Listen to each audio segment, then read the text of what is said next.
It's time to take control of your journey towards chess mastery. Magnus Carlsen introduces Chessable, the definitive solution for studying chess. Move Trainer uses the science of spaced repetition to identify your strengths and eliminate your weaknesses. There's no need to set up a board, remember which page you're on, or keep track of all the moves you miss. Move Trainer empowers you to go from the opening to the end game with confidence. It's a seamless, effective, and fun way to study chess. Choose from one of the largest online chess libraries in the world, with hundreds of titles ranging from classic books through to our exclusive Chessable courses, including over 100 free courses.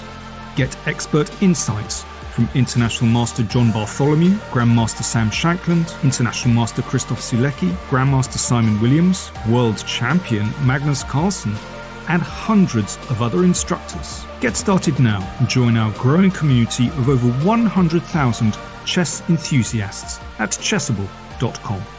Chessable, take control of your journey towards chess mastery. I'm ahead of the game.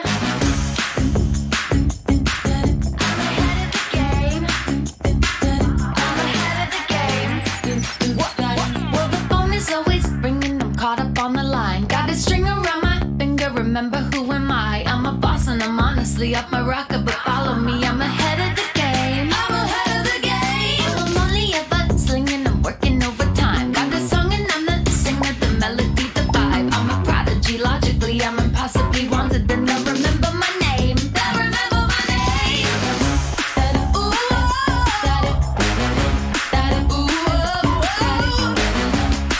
I'm ahead now. I'm ahead of the game. I'm ahead of the game. Ooh,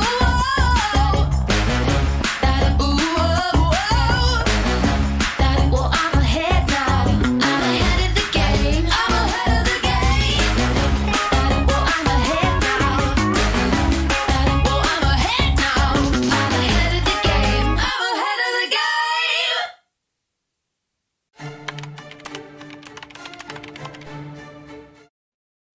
Hello, chat. And we are here for day 2 of leg 4 of the MPL Indian Chess Tour. I have GM Sahaj Grover with me. And yesterday we witnessed some, underdogs spicing up the tournament to the next extent. We saw some disconnect, some crazy stuff happening. Welcome, Sahaj. What do you expect from day number 2 in this tournament? Hi Sahil, I think the first thing I can expect is no Berlins today. Okay. You know how much I enjoy those. Hmm. But I mean, in all seriousness, I'm really excited to see Aditya's games. I think yesterday's games were quite exciting. And also there is SL and Vaibhav and Pranav Anand who are just 1 point behind. So it's going to be a very interesting day too. What are your thoughts? True, absolutely. I think the standings will give us a clear perspective of who is leading right now. And, what we witnessed yesterday. And Aditya right there on top, ahead of everybody else. I think he's among the least rated players in this tournament, and he's kind of crushing it right now. In fact, even the last game he drew, he was the one who was technically pushing pawn up. So great performance there by Aditya. And well, we have SL, Weber, Pranav all fighting there. And in fact, as you'll see in the pairings, the matches are among the leaders. What do you feel the standings, Saj? Yeah. So we have Aditya playing against Pranav Anand immediately, like in round 5, so the first round of today. Then SL is playing against Vaibhav Suri. So I think everybody's all the top leaders are playing each other in the first round. So it's going to be quite interesting to see how these matches come out. Do you think that getting white or getting black has a difference in this time format, or do you think that it is not as, I mean, or having the white color has an advantage here, or no? Yeah, for sure. I think especially if you're playing somebody, somebody in a critical match, for example, like, the leaders playing each other, that definitely might play on their minds. You go back, you have the first round in the next day, and you feel you have the black pieces, so you are less likely to kind of believe in the win happening. Of course, anything is possible, and when you're playing on song, your confidence is at its high. But somehow, if you have the black pieces, you are like, okay, maybe I have slightly less chances than my opponent, so I have to be a bit more careful with the black pieces. And my opponent has much more time to prepare. Yeah, it's easy to prepare for the first round than for the third round in the day when your emotions might take over by already. Yeah. No, completely. Very, very excited for this day. I think it's going to bring some quite interesting matches. Yep. Yo chat, what's up? And I think regardless of what happens, this is going to be an exciting day. And I think we can start with the looking at the Aditya Mittal game as the games begin. I think because that game is well, as far as I feel, Aditya is the leader and he's just surprised everyone in this tournament. And can he continue at the same pace on day two will be the important question to answer. Do you think Aditya can continue like this, Sahaj?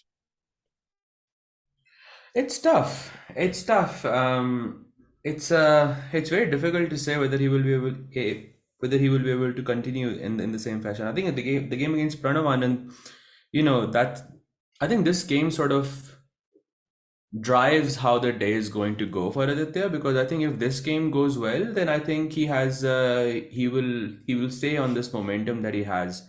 But if this game doesn't, then maybe there are some chances that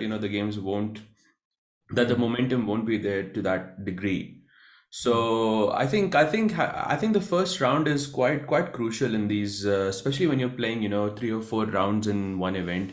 The first game kind of decides how you perform, because then you start tilting, and and if you're playing well, then that works sort of positively for you. What do you think about that? Yeah, true. Absolutely well said. And as Shubham says, I think he has some instrument. I don't think so. Those instruments help you in chess, though. I think that was just a meme by the richest person in the world right now. So I don't think that will really help you in chess, even though you might like to believe so. Yeah, I think the games will start any second now. We can see the players get up. We can see them very focused. Round one, you're fresh and you really want to start off well. You don't want to go on a tilt. We saw, Raja, well, being on the wrong side of things yesterday. He had a disconnection. And because of that disconnection, he had a blunder. So I'm really hoping he also comes back because he's at the bottom of the table right now. And we're waiting for the moves to start. I think we have a lift-off in a few games. So this should start any moment now. Yeah, we have liftoff. Wow. So we have the D1, D4.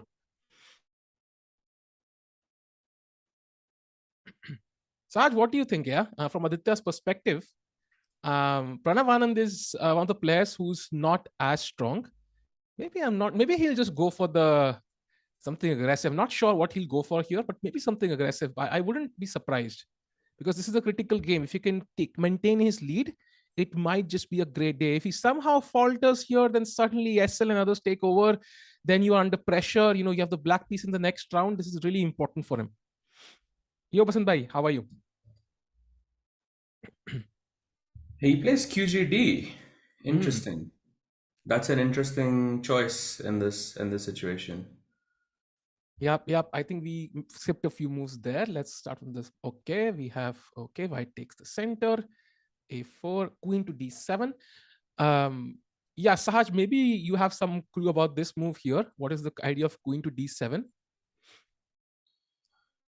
This move seems quite new to me. So this is Vienna, E5, knight D5. Yeah, this is it looks like some new theory. Okay, but I think queen d7 is quite normal. You want to play, I mean, the idea is quite normal anyways. You want to go knight c6, a6, knight a5. This is like the main way to play. And bishop comes out to b4, and then you try to push for a c5 break at some stage. Yeah, so you can see already that Aditya is thinking. So I think this is not your mainstream theory. Yeah. So you were right in your judgment to say that, he's going for something aggressive, because this is the kind of stuff you want to play when you are, again, looking for a result. Yeah, true. And from both players, yeah. So black was the one who actually took on c4. So he's ready for a battle here. 100%. And also white went for e4. E4 is also like an aggressive move. One of the most testing moves for black after d takes e4 is to play e4. So I think both sides are here to play. Absolutely. And This will be a very, very important game to look at. Maybe we can quickly switch to some other games. The game of Weber against SL is an all-important one. If we can go from the top very quickly, okay. Okay, interesting. I have this feeling that this line is quite drawish, and it's kind of difficult somehow sometimes to gain an edge here. What do you feel, Sahaj, Yeah, about there this? was this game of I think Ganguly Shirov from the Olympiad, and this is like a dead draw position. I mean, not a dead draw. Obviously, that's a bit of an exaggeration. Maybe he has a new idea, but what happens is white takes on f6, black takes on f6, and then you take on e4. And and this sort of goes into this rook endgame. I don't recall Yeah. the exact move order, but it goes into some rook endgame where white has 4 pawns and black has 3 pawns. But so white has an extra a pawn, and black will have like 3 pawns on f, g, and h. And the reason why it's going to be a dead draw is because white has a pawn on f2 and f3 instead of your normal f2, g2, h2. So I remember that's exactly what happened in Ganguly Shirov at the Olympiad, or it was Shirov Ganguly. No, I think it was Ganguly Shirov. Ganguly was white here, I think. And yeah, so this is also I think this line was sort of revived almost from Karyak in Vidit. I was thinking of that game actually. Yeah. I think that Yeah, was so a that game, I mean, so Shirov found an improvement, or they must, I mean, maybe someone else found the improvement, but Shirov played the improvement over that game, where you sort of don't go into that, rook bishop endgame, and you go into the straight rook endgame with the pawn down. So bishop a6 here is new. Bishop a6 here is new. So something new has happened here. Yeah, so that basically prevents white from castling for now. But of course, this bishop is rather loose as well, can be attacked later on. But for now, I think this is Weber will not be the guy who's going to make a mistake. I somehow feel just bishop d3 feels very logical to me, at least. As far as I think the bishop on e4 can be attacked anyways. Put the bishop on d3, castle, and then try to play on black structure. Yeah, bishop d3, or I'm thinking even c4. Although it seems a bit unnecessary, but I think c4 also seems logical. I don't remember bishop a6 being one of the moves here, because I think it was something like castle and then you take on b2, and that's how you go into the endgame. I think bishop a6 is something new in this position, or at least something that I haven't seen before. So definitely this must be some preparation for sure. Yeah, totally. And I think Could be Olympiad prep also. Yeah, could be actually, because Weber and SL were both involved in the Olympiad in their own roles. And that means a lot of training, a lot of new opening ideas, which they have not used so far. Olympiad, you don't play every game, and they were only like 11 games. So you have a lot of openings in reserve. So totally possible. And so are you betting on your guy today as well in this game? Oh, always. Once a Delhi boy, always a Delhi boy. Okay, interesting. I mean, I have to root for my people, That's a. Who are you rooting for today? Yeah, I'm not so sure. I think in the first round I kind of refrained from choosing sides because I usually end up being wrong. So I had to see the momentum, and then I tried to bet on the winning guy. So very safe choice there, just like the London system, by the way. So is your strategy so that because the guy you usually root for doesn't end up doing well? Is that what you're saying? No, it's like when you choose your favorite in the first round, sometimes you don't know what sort of form they are in. So it's some new day, new form. Yeah, I think I've seen many upsets because I think in all these legs so far, like somebody has been running away with the tournament and somebody always catches up in the last round. And the question is who will win? Yeah. So I think last time also, like one player was running away, last to last, someone player was running away, and then Nihal came up in one tournament, and then so on. So I've seen these upsets, and let's see. I would not choose her in the first round. Let's see. Let's wait for the second round. Okay, so I think this game, White is where we're still thinking. He's definitely surprised by this. So which game shall we? Yes, sir. Abhimanyu's game looks quite interesting. It looks like some sort of it's a night elf, but it looks like Hmm. a dragon also. Hmm. So it looks like a very exciting game. Hmm. It's like one of those Dragadov variations, Hmm. like a hybrid of both. Hmm. Looks quite interesting actually, and Harshit must be in redemption mode today. Yeah. From because I mean, it looks like from his style, like the openings that he's choosing, he's basically going for the throat straight. Yeah, yeah. And both of these guys are very good friends, yeah. So I'm sure, it's like even though they're in different countries right now, they're very good friends and they probably have a good clue about how the other player plays, what their weaknesses are. By the way, do Mhm. you find it easier to play against friends or more difficult? Like, I'm sure it's not the same, yeah, as everybody else. Somebody you know really well. Yeah, I mean, I am very close with, or I mean, growing up, I was very close with Abhijit Hmm. Gupta. So I've played him a few times, and it's never easy. Yeah, it's Hmm. it's just the I've always found that it is harder to play against people who are who you're close to. I mean, but that could just be a personal thing. Hmm. But I myself I don't particularly like playing against people who I know and who are my friends. That who I'm extremely close with. Hmm. But I mean, if it's a friend, who I'm not as close with, then I think it's not going to be as big of an issue. What about you? Yeah, absolutely same. Even I don't like play against friends. It somehow becomes a bit more complicated. I prefer playing against strangers. Somehow I can attack better. I can think better instead of You just can laughing also at the play board. London with no remorse, yeah.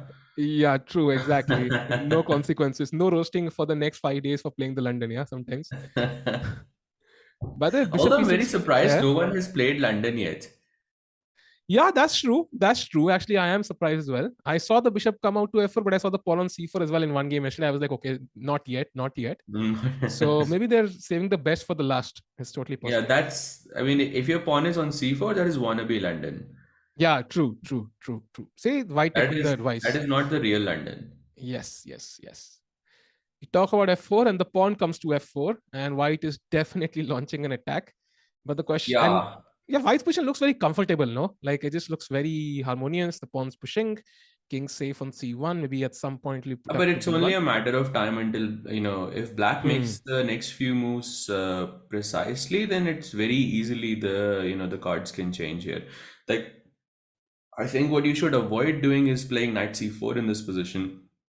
I mean, firstly, there is knight e6, I think. Oh, Hmm. no, Hmm. no, no, there is a knight c4. But okay, knight c4, just bishop c4, bishop c4. And when that bishop comes on c4, no, that bishop is not dangerous at all. So you Hmm. need to keep a knight on c4 in sort of these positions. So knight a5 here makes a lot of sense.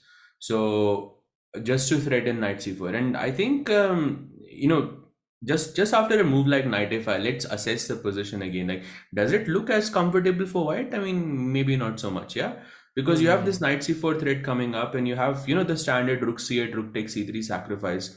So all of Hmm. these sort of ideas will keep coming one after another, and white generally has to be very precise in sort of these situations. Hmm. True. True. True. True. And of course, white is fighting to open the file, and in Sicilian black already has one. So that job Yeah, is already done. That definitely helps. I mean, And he this plays this, rook to this is c8. just a race, yeah. I mean, Hmm. whoever is going to be faster sort of ends up getting the win.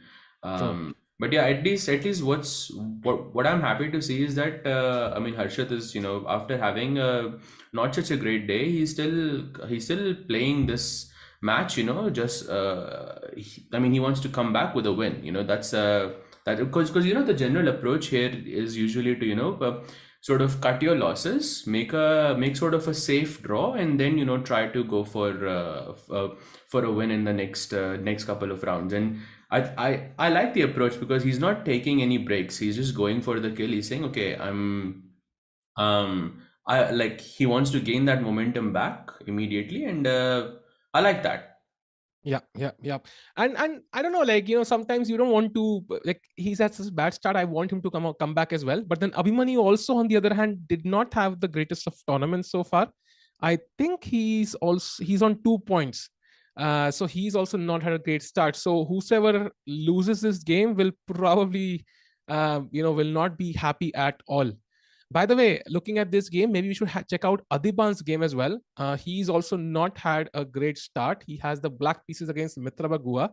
And Mitrava's rate, two rating is pretty high, yeah? 2676. It's pretty high. Yeah, I actually inquired Manu about this literally yesterday. I was like, what's going on here? And then, but yeah, It's but pretty high. this is 2676 is pretty high, yeah. yeah, it's very high. Yeah. So for now, the position seems to be, well, I'm not really sure exactly, because I don't know what to make of this. This, somehow it's like holding for either side, but I feel there could be some explosion coming up soon. I don't know exactly when, but seems to be balanced for now. But what is Black's plan here next? Tough to say. I think Bishop yeah, A2. bishop a2 looks nice. I mean, I was going to suggest queen f7, but I think the problem with queen f7 is the bishop moves, and then you have access to the b3 square. So this is quite clever, because after bishop a2, if you go rook a1 or rook c1, whatever, then he's going to go queen f7 now. And now, even if you play bishop c3, you still have access to the b3 square, which is sort of vital to put pressure on the a4 pawn. True. I mean, maybe not immediately, but like in the long run, I think this is what Black is going for. He goes bishop b5 instead. Okay, that's interesting. That's interesting. So E4 scratch what I from said. Mitrava. Okay, E4 from Mitrava now. I guess you take, and then you probably. So he put the bishop. He just moved the rook from this open file, sort of attacking the b7 pawn, and I think then he wants to trade the bishops. Not sure if I'm not sure about this idea so much. But at least, I mean, it's quite difficult to play this position. It's difficult to carry this position forward as white, because what are you going to break with, f4 or d4? Okay, so he goes d4. He plays d4. And of course, this opens up the bishop. Yeah, he want to get this bishop all the way towards Black's king. That would really help. And somehow, I feel Black's, it can be a bit awkward sometimes. The queen here, you can have rook e1 ideas. This is a threat. There's a lot of tension in the center right now, and one side will probably come up on top here. It just feels interesting. Yeah. Yeah, now it's looking quite interesting actually, because now I'm not sure what's going on. Yep. And AD, I think Srinath would have judged his expressions really well at this point. He definitely looks focused. And Mitrava is always... Does Srinath do impressions of AD on stream? No, he just doesn't like it, because then he will also have to play 1v3. So he's like, I can't do that. So unfortunately, it doesn't work. But Mitrava has this expression always. I played him in the National Rapid Blitz as well. Like, always he has expression, I will win this easily. Like, he's not faced at all by emotions. Yeah, like if I make a mistake on something, he's like, I'm totally full on emotions. Like, Mitrava is totally calm and composed. Like, that's why you see this insane rating of 2676. Like, he's a super fast player, and always, as Srinath was mentioning yesterday, he makes sure he's ahead on the clock. It's not the case in this game, but usually he will make sure he's way ahead on the clock of the opponents and then put a lot of pressure in the end game. So he's very, very fast and very, very good.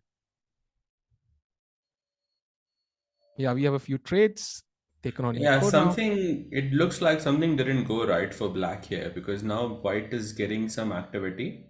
Yeah, it felt like it. Somehow the bishop is opened up, the e file is opening up. The knight's coming to the center. These bishops are rather also a bit loose, to be honest. Like, they're kind of hanging for now. I think both sort of knight takes e4 and also knight takes e6 and bishop takes f6 and then knight takes e4. Both seem to be quite nice for white, because white is getting just more activity in this position. I feel like I'm in some sort of childhood coloring book at this moment. It's like I like symmetry, yeah, and This, yeah, somehow it just feels a bit more harmonious for white. No, completely. I think knight e4 is very logical in this position, but it's also possible that he goes knight takes e6 first. But I think both of them are giving a good position. True, absolutely true. And So, yeah. just talking about some another game, it looks like Surya is about to win his game already because he's a piece up. Oh wow, how Maybe did we that should happen? check that quickly. Yeah. Let's have a look. How did that happen? Okay, accepted. C5. Okay, rook comes to D1. All normal thus far. D5. Knight A5 takes on E6. Queen to C8. Interesting. This is some, yeah, this is some, definitely some prep here. 100% true. Wow. Okay, queen comes to G4. Bishop A3. Still looks like white has some edge, some compensation, but again, now the compensation seems to have gone for c4 or something, yeah? Yeah. Bishop B4, nice. B3. Yeah, white. Yeah. I think the advantage. I mean, maybe white still has some drawing chances here, but yeah, I think a person of I think Surya's level will definitely not. I think he'll be able to convert this easily. Yeah, shift this pawn here and shift this pawn here, and certainly, you never know. But double pawns, Yeah, this weak pawn, this will fall most likely. And the problem is this pawn, yeah. And once A4 falls, then black rules the board. So that is the main issue. basically, And knight also controls D7, so you have no counterplay whatsoever for now. And black has, yeah, yeah. it's just done. So Surya will most likely convert this, and he has more than enough time to do so. By the way, we can also have a look at Nubair's game, because Nubair, along with Harshit, did not have a good start on day one. Let's have a look at that game briefly and see. I think this is an exchange Slav, as far as I can. Yeah, Bishop F4. Yeah, this maneuver, Bishop D3. Oh, this is some, yeah. This looks interesting. Okay, white is basically like playing for two results here. Yeah. And I think Bharat had a great win. I think, if I'm not mistaken, in the last or the second last round. I think I forget against who it was. He played a very nice game, so he must also be feeling nice about himself. And yeah, as you Bharat mentioned, had a good game against Surya and then against Leon. That's what we were watching at the end. Yes. Oh, by the And way, Aditya is completely winning now. oh wow, really? He has a fantastic piece sacrifice coming up. And I mean, we can also ask this to the chat. Firstly, there is knight f6 check. But besides knight f6, there is a even prettier move in this position than knight f6, which is also giving... Chat, come on. It's white to play. Look at the pieces. Look at how there are no pieces on the king side, maybe the queen at best. How you can utilize this to white's advantage. Who will find the move? Come on, chat, let's go. And all these pieces, yeah, on the queen side for now. So knight f6 is already there, but there is something better. Something that is way prettier.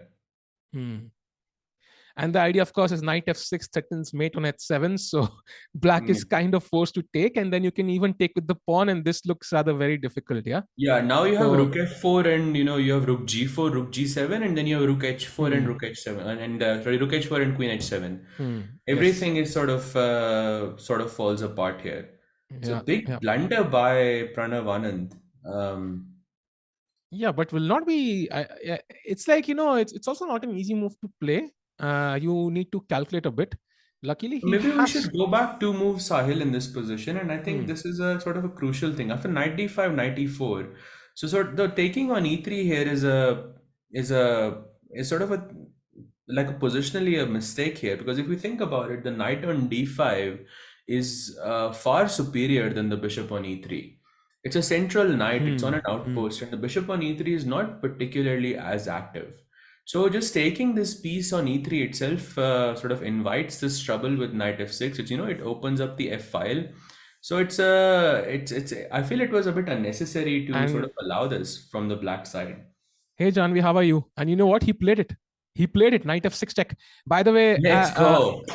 By the way, I assume Sahaj rook f6 was the second move you were mentioning. Yes. Rook f6 was the second move. So it completely cuts off the black king side. Now there is no piece which can transfer to the king side for defense. Yeah. And Yeah. with knight g5, rook f1 incoming, that should be also very dangerous. He plays knight f6 check though, and it has not been taken yet. But of course, I think that's pretty much forced. King h8 is queen h7 mate. I mean, Rook if he lift incoming. finds knight f6, then this is simply phenomenal. Hmm. Because after gf6, I mean, gf6 is forced here, Sahil. Hmm. ef6 you have to take. Queen moves anywhere. I mean, if he has seen knight f6, then surely he has seen rook f4. Because there is no other 100%. there is no other way to sort of follow Yeah. this move up, in any other way. Yeah. Because Yeah. rook f3 is not possible exactly. Yep. So rook f4 is the only move. You want to go rook g4, rook g7, and I think yeah, this is already GG. True, and no pieces can come to the defense. No pieces at all. Everybody is stuck on the queen side. This knight is far, far away. This bishop takes a few moves to come back. So, and there's no escape. There's no path to run, because the rook blocks the path. So I just don't see a clear defense. Although there might be some crazy defense. We'll see. Maybe he has sacrificed the queen. I guess that's the best. Yeah, and hope for the two bishops. Yeah. To Yeah, fight but back. who really does that though? I know we see these things, when we come back from the game and when we want to put the game on the laptops and then we check, I could have sacked, but who really does it in the game? That's my question. True. I mean, But it's so rare to see that because first of all, your king is so exposed, and then you're going to sacrifice a queen. That seems so illogical. True. And looks like Aditya is unstoppable today also. Yeah, he is. And it's like, both players played some very aggressive style openings. Nobody was backing down. And again, I think, as you mentioned earlier, I think white pieces do count sometimes. And this is one of those cases.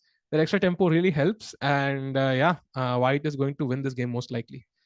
And rook f4 is so obvious, yeah? Rook lift, and there's nothing else, as you said. Like, there's nothing else that he can play. So Nothing, that is yeah. the main issue. I mean, if he saw knight f6, then 100% he saw rook f4. There is no other explanation for knight f6. Yeah. This is going to be so interesting because now because he continues his momentum and it might just be another great day for Aditya. True. And if Aditya wins, he will basically go to, I think, 13 points. That's insane. Advantage to Harshit, really. I think we have to check that game. We'll come back very quickly to this game. I think Black is considering his options. This is a critical moment, so he will take some time. Let's go to Harshit's game. Okay, so first move, I see the queen on f6. That feels a bit dangerous, but as you mentioned, there is some pressure from Black's side as well. I think both players having some chances here. I don't think it's completely clear either way. Well, white is a pawn down at the moment. And also, like, the white's queen on f6 is sort of like a lone warrior. True. It's the only piece sort of, trying to do something in the position. And yeah, I mean, so if you look at, the position that was on the board, let's say 5 moves ago, obviously white has realized that things didn't go his way. So because you want to get sort of this pawn attack, maybe h4 h5 or f4 f5, something like that. You want to gain some kind of an attack in this position, and which it doesn't feel like that has happened so far. So I'm sure that Abhimanyu has already realized that okay, things haven't gone his way because white doesn't seem to have. I mean, I agree that the queen on f6 looks dangerous, but the queen alone cannot mate the king. True, absolutely. You need other pieces. So absolutely, which is not the case. And I think Black's pieces on the queen side look a lot more dangerous. Okay, so you see, he goes knight e4. He's wanting to neutralize the position further. So I think he's not thinking about attack anymore. He's more considering, okay, let me just sort of recover from my losses and go into the end game and maybe try his chances there. Yep, Harshit seems to have had a good breakfast today. Definitely playing good moves and putting a lot of pressure on Abhimanyu right now. If this event was OTB, Aditya would have crossed 200, become India's next game. Yeah, but considering how well he's playing, it's only a matter of time now. I think it's only a matter of time. He's played so well. And by the way, if we go back to that game very quickly, sorry to switch in back and forth, chat, but I think we have had that position now. So he did play queen d6, rook to f4, played instantly, And now rook f c8 played. The king is trying to run. I Yeah, so don't think. this is logical, but Hmm. yeah.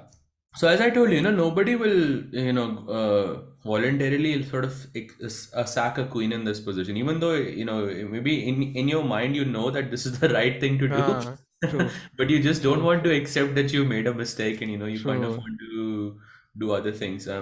But yeah, white is looking really good. Yeah, there's rook g4 check and queen h7 and maybe knight b5. Yeah. I think the move knight b5 should not be like underestimated, because when you play rook g4 check and black goes king to f8, so now the king has this sort of escape path from e8, d7, and c6. So the move like knight b5 will help Hmm. white a lot, because the queen is sort of forced to go to a worse square where Hmm. it can potentially block its own king.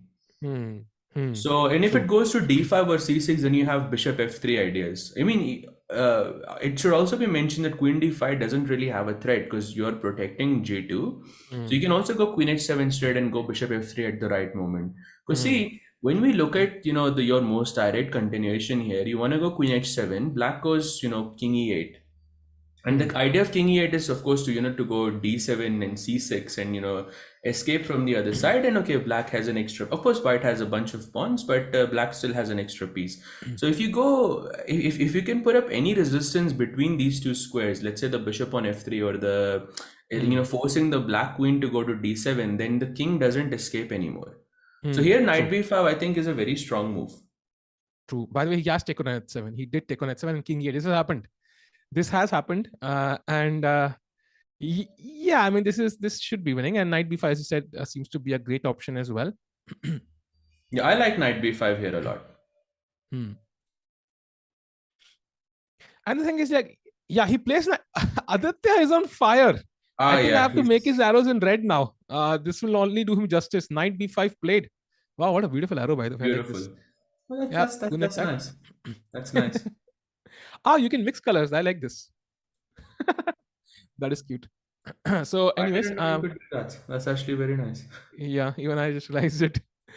So, See, I'm used to the chess-based colors, no? Where it's just where yeah, it's one color, it's green, red, yeah, or yellow. yeah. And now, yeah, as you mentioned, queen d7 blocks the king's path of coming out to d7. So maybe So we black should has. show the tactic after queen d7, Sahil. So after queen d7, Hmm. we have rook g8 check, and this is your standard Yeah, sack and mate. So chat, just take on chat. Come f8. on, I think you can find this. White to play and win. What can white play here? Is there somebody in the chat who can find this puzzle? Let's go. Oh, by the way, Harshit has won his game. So kudos to Harshit. We will go to that game as soon as we see what's happening here. I think this game is about to finish as well. Yes, exactly. Rook f8, and the king has to capture, and then queen h8 is actually mate, and the pawn helping to mate. Yeah, it's always beautiful to include a pawn somehow. It just feels more aesthetic somehow. I like it. Yeah, yeah. Sahaj sir, Hans would have sacrificed his queen as black if he would have been playing. I am not so sure if he would have. I don't think he would reach that position in general. Wait, By the what just oh, that is happened? nice. That is That is nice in so Harshit game. nice. Wait, we missed this. Yeah, so bishop f3 was played. Queen e5 now. He took on d6. Oh, Wow. rook c1 check. This is very nice. Yeah, Beautiful. luck flowing in Harshit's Harshit's way this time, and that sometimes happens. You have a bad day, and then it will go the other way. So, congrats to Harshit for winning a Look, I point and mean, getting.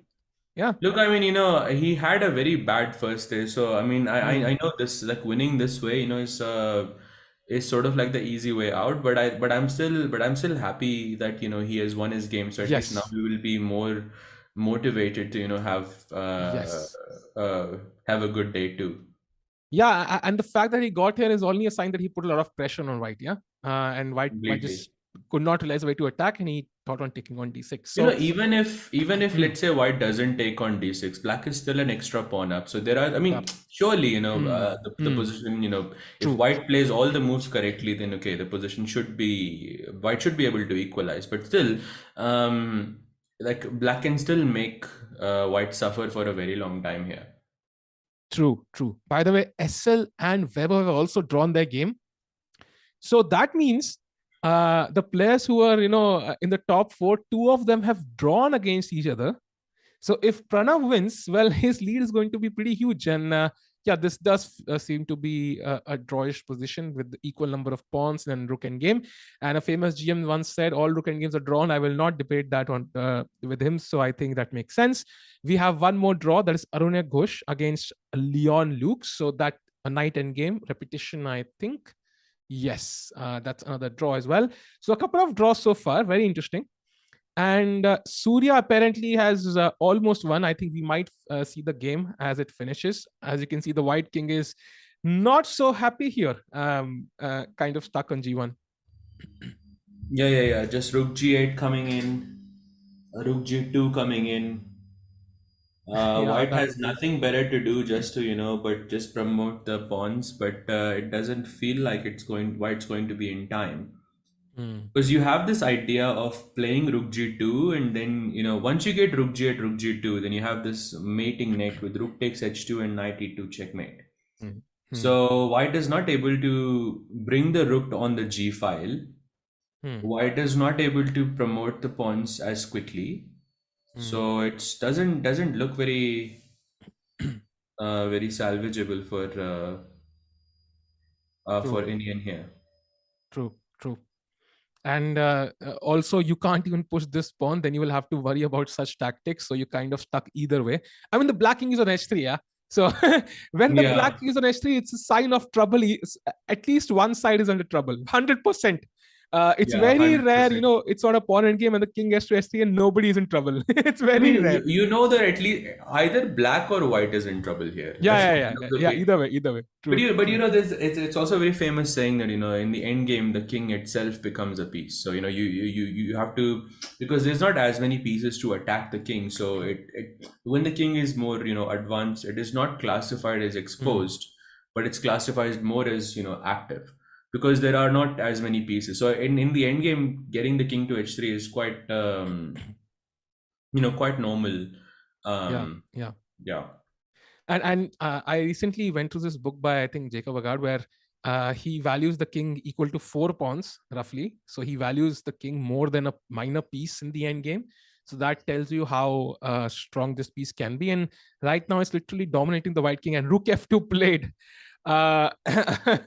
A nice finish there. That is over because rook F1 is rook P1 mate. So again, the king helping. Yep. Surya has also won. So great game there by Surya. I think very convincing play. So now which game shall we go to? Let's have a look at the AD game because the AD game looks very, very interesting as of now. What do you make of this game, Sahaj? I think this looks very, very complicated for me. It looks double-edged for sure. We look. I mean, the position, the material is equal. Black seems to have some play on the king side, but all of Black's forces. Black wants to get knight d4 and sort of attack on this g3 sort of your weakness. It's not exactly a weakness at the moment, but you want to put pressure on the g3 pawn as much as possible. We cannot ignore the fact that Adiban has 3 more minutes in this position, which we know from day one how big of a difference that can make. Do we have a tactic here? Knight c5 and queen takes g3. Is it? Oh, queen d2 Queen back. d2. Okay, I totally would have fallen for this, by the way.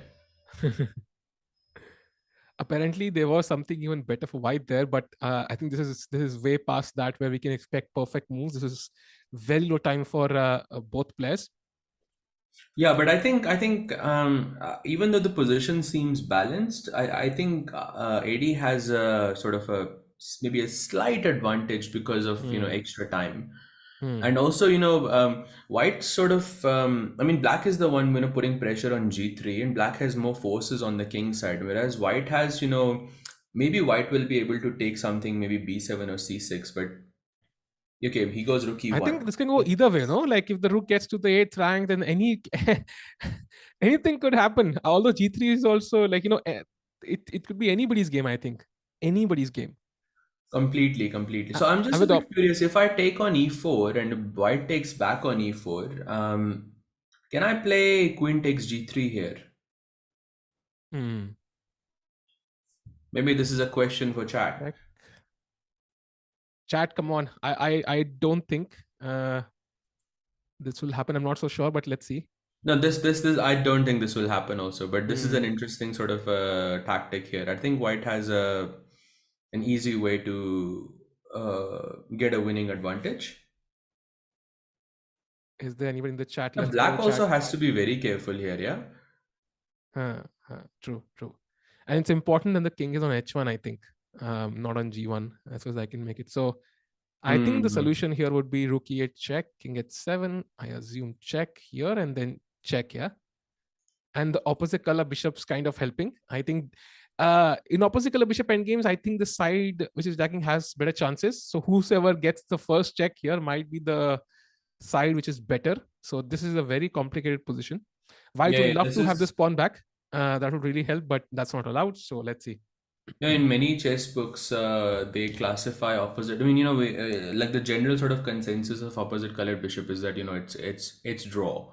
But like most your chess literature is whenever there is opposite colored bishop, I mean, and there's more pieces present, the side attacking always has the advantage because you are sort of attacking with an extra piece. That's the sort of general consensus here. But yeah, if it was just an absolute opposite colored bishop endgame, then okay, then it's a different story, yeah. True. And by the way, let me check if we have any more results. So let me update you. So Raja has won against Abhimanyu. Aditya Mittal has also won, by the way. Sorry. Aditya has won. So just to look at the final position for a second. Yeah, very quickly running through the moves. So he did play queen a6, rook check, queen check, king came to c6. And the entire black army is confined to literally this, I don't know, like this rectangle, which is very, very interesting to me. Not even pawns, yeah, apart from e6. So yeah, and the pawn also goes away now. yeah. In this position, it's literally confined to this. That's very, very interesting. So bishop d6, bishop check, knight takes, queen takes, f7, and he literally just queens, yeah, in the middle game.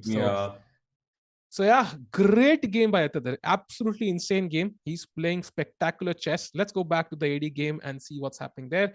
He plays rook to e6. Yeah, it felt somehow AD might not exchange those pieces and allow the rook to come into the game. But this is a very, very complicated position, and I would not be surprised if one side is just, clearly better. So we'll have to see. Queen f2 play. The queen enters the position coming into the black's camp.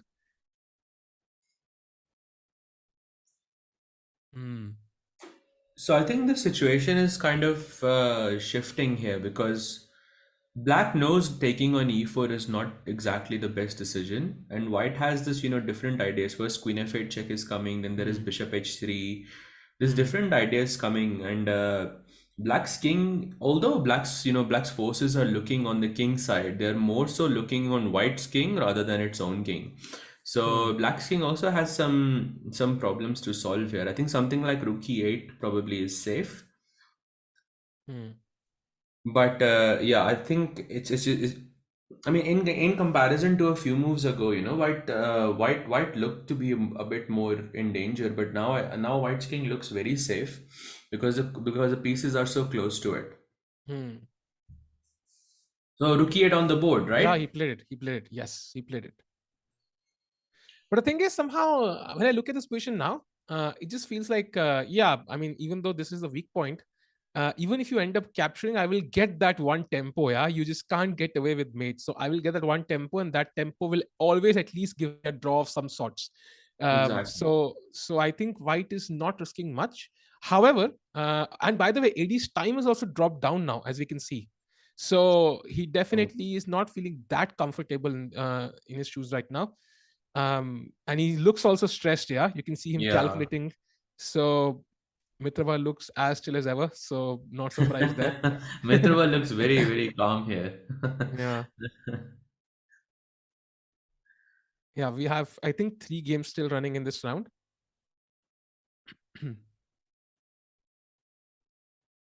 By the way, brief look at the game of Bharat against Nober. I think it seems like the pieces for black have become active. The rook on b2 feels a bit passive, but then it's like it's still kind of hard to believe. Like, I'm not sure if black can actually win this though. Like, the knight is kind of dominated. It has no active No, squares. Sahil, I mean, we know that. I mean, look at the time control. I mean, look at the time of Okay. both sides. I mean, Okay. it's anyone's game, yeah? It's True. I did literally not look at the anyone's time. game. Absolutely not. Yeah, 8 seconds now. Okay. This way, anything would happen. True. Okay, so G5 it played. was Okay. G5. I think the intention is to sort of go for F. Oh, knight F7. Did he miss this? Was this I assume. was this intentional? It doesn't seem. I'm not sure. King goes to C7. Ah. Why would the king go to C7? Because now the I am not E6 pawn sure. is also Yeah, this is attacked. also falling apart. Yeah. Yeah, king should have gone to E7, no? Because at least I don't think he saw knight F7. Yeah, you can see it sort of in his expression. I don't think knight F7 was intentional. Yeah, I think this is the difference between having 10 seconds and 50 seconds. Yeah, pretty much. So you have that extra time. You can pause a bit. You have 10 seconds. You've played the last move when you had 2 seconds on the clock. You're like, this move I have to play really fast. I can't risk it again. And suddenly that blunder happens. And now the knight on C1 is trapped. Knight on C1 is trapped. King D2. Oof. This is not knight nice. S3. And this knight is also coming to F4, and then later on you go to E5. So I mean, this is quite clever from Bharat, yeah, because he's putting the knight on F4 to keep pressure on E6, and then he's playing King D2 to put pressure on C1. So the rook can only protect one. True. And the king would love to be on in the center right now somewhere. Yeah, the king should have been on E7. That's exactly was my point. I think he completely missed on knight F7 check idea. Oh, this position has just fallen. It just fell apart so quickly. Now knight C5, and then also he loses the knight on C1. Yeah. I think Nuber did not have a great start here. He's trying to activate his rook, but this knight is lost, and rook B1 here, and I think this is okay. Sahil, I think Mitrabha also seems to be completely winning now. Okay, let's quickly switch there. Okay, so what happened? Doesn't feel like much changed. Oh, okay, the queen came to H5, so we were somewhere here. Rook E8, Queen F7, so putting pressure on everything literally in the black camp. Queen E7, and queen comes to H5 now. The king defends the pawn, and rook to E2. Queen comes to again E5. we always see that difference of, you know, in those last moments of the game, having that extra 1 minute sort of, you know, makes that difference. Or did he miss? Instead of queen G4, Sahil, you could go knight G5 actually. Oh wow, because queen takes E2 and queen F7 and over and out. Wow. difficult with 20 seconds on the clock. King H8 played anyway, so keeping the king safe. And now again, it seems to be like, you know, I'm not sure. I would still prefer white. He's winning the piece, no? If I play knight C3. Okay. How will the queen protect the rook? True, but maybe what about rook G8? Rook G8. Yeah, rook G8, you take on E5, black takes on G4, you take on C5, and yeah, we're in for another, probably a long endgame, where maybe the white lacks, you know, sufficient pawns to sort of convert, but yeah, that motivation is going to be there. Yeah. He takes with the bishop. Interesting. I think he's like, give me this as well. let's take this one as well. That will make things a bit simpler.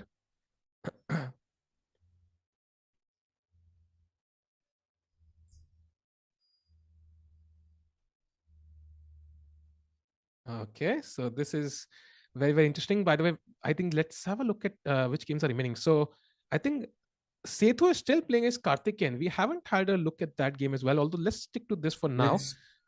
Maybe can we... which game do you want to go to, Sahaj? Do we stick or whichever one? I think they all look quite interesting to me. Oh, rook H5. What? Why did he exchange the rooks? Okay, so he only has one pawn now. And you know, even if even bishop against, like, knight will be a task. Yeah, sometimes it can be difficult to mate, although there's a 10-second increment that really helps. But still, yeah, this is only 1 pawn remaining. If only black can get rid of it, that would really help him. Yeah, and he can technically, It b5 just seems like is it just seems like a strange decision to exchange the rooks in this position, because I true. think the rooks would have guaranteed like a better chance of playing for a win in this position. Because the more pieces you exchange, the closer you're getting to the bishop. True. The that true opposite colored bishop in game. True. I think if I somehow bring the king closer here to the queen side, it will not be so easy to win this. I can always Wait, defend this wait, pawn. wait, wait, wait. Is he winning now? Bishop c8. Wow. Bishop c8 is coming.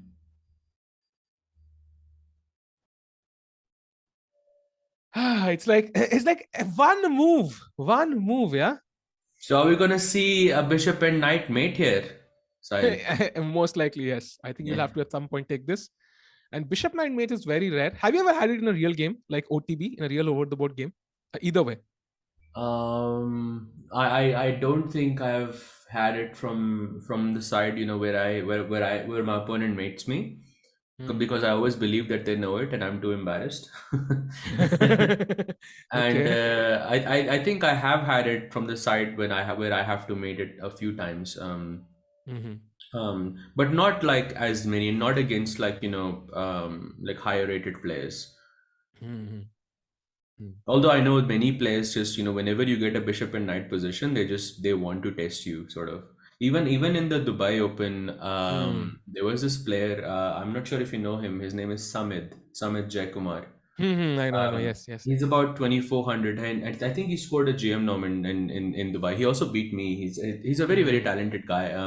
But in the last round, he was playing against this Armenian grandmaster. I believe his name was Hakobian, and Mhm. and that game sort of Hakobian made a mistake in the opening, and then sorry, in the middle game somewhere, and then he sort of tested him out in that round. So this was maybe like 2 weeks ago or so, and then he tested him in the bishop and knight end game, which Samit knew, Mhm. of course. Mhm. So it does happen Yeah. in classical chess a Yeah. lot. So this here, I think he will. I think we will see it now. Hmm. I think I had it in one game where I was playing against the bishop and knight, and I got mated on the 47th move. So that was very depressing. Oh, that is so He sad. spoiled it once, but he had enough time to try it again. That was the That is issue. so sad. That is so sad. But So yeah, if so, just so yeah, the chat knows, the way to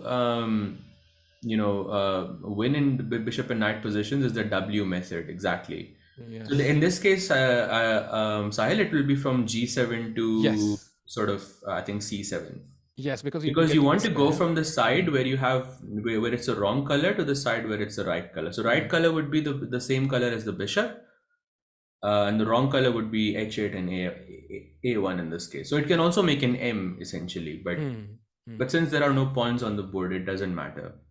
But the Yeah. first sort of hurdle is Now it's to over. Yeah. Now it's over. You lose the d4 yeah, pawn. Now but it should be over. I think he might still play just to test him. I wouldn't be True. surprised, honestly. True. True. True. We rarely get to see this bishop and knight mate. Like it's fun. I love looking at this. I have to be honest. Yeah, Like me it's too, fun. me When too. you're not getting mated, it's fun. So the king will Exactly, exactly. slowly come up, pick up this pawn. Then we will see slowly, yeah. Most likely W maneuver. Okay, the bishop comes to C4, tuck, tuck, and then you have 50 moves, yeah. Yeah, the moment the king takes on b4, it's 50 moves. Yes. he's the black will now play V3, I think. Okay, he doesn't now. Okay, the time clock has started. 50 moves, chat. Let's go. 82. So he has until move 132, yeah? Yeah. Chad, do you think he'll mate or is there any chance black, maybe white spoils this? Although looking at Mithaba's rating, I think it is not happening in a billion years. Yeah. But,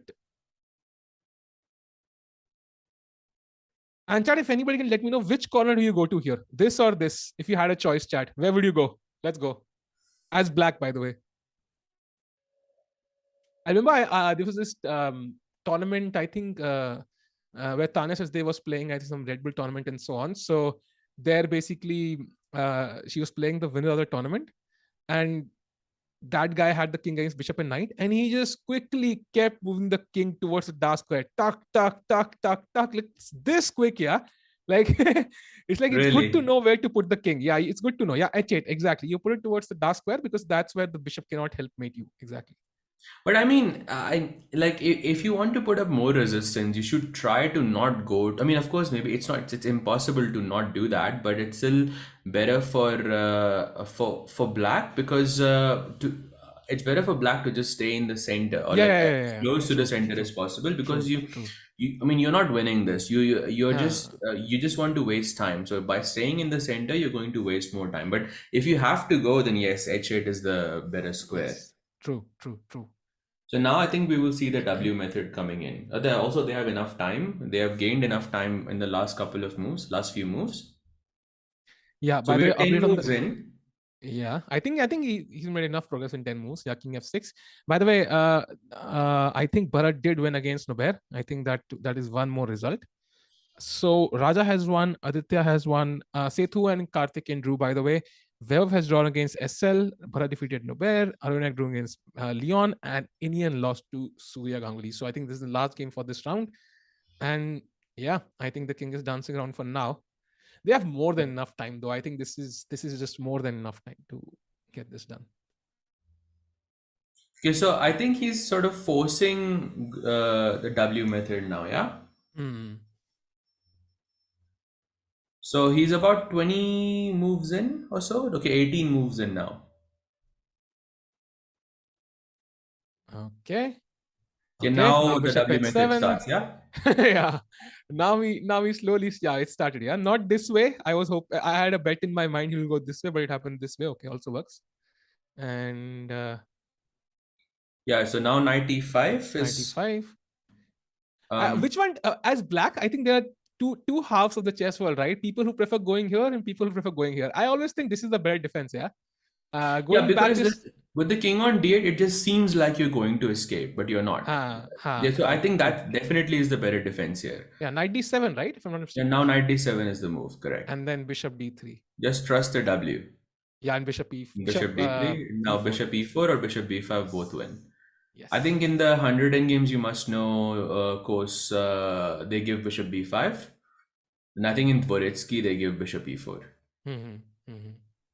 And you can Both see are the there. Yeah, black king row squares. Yeah. this is standard 100 games you must know. I know this Yes. because I've literally taught this so many times with this method. Yeah.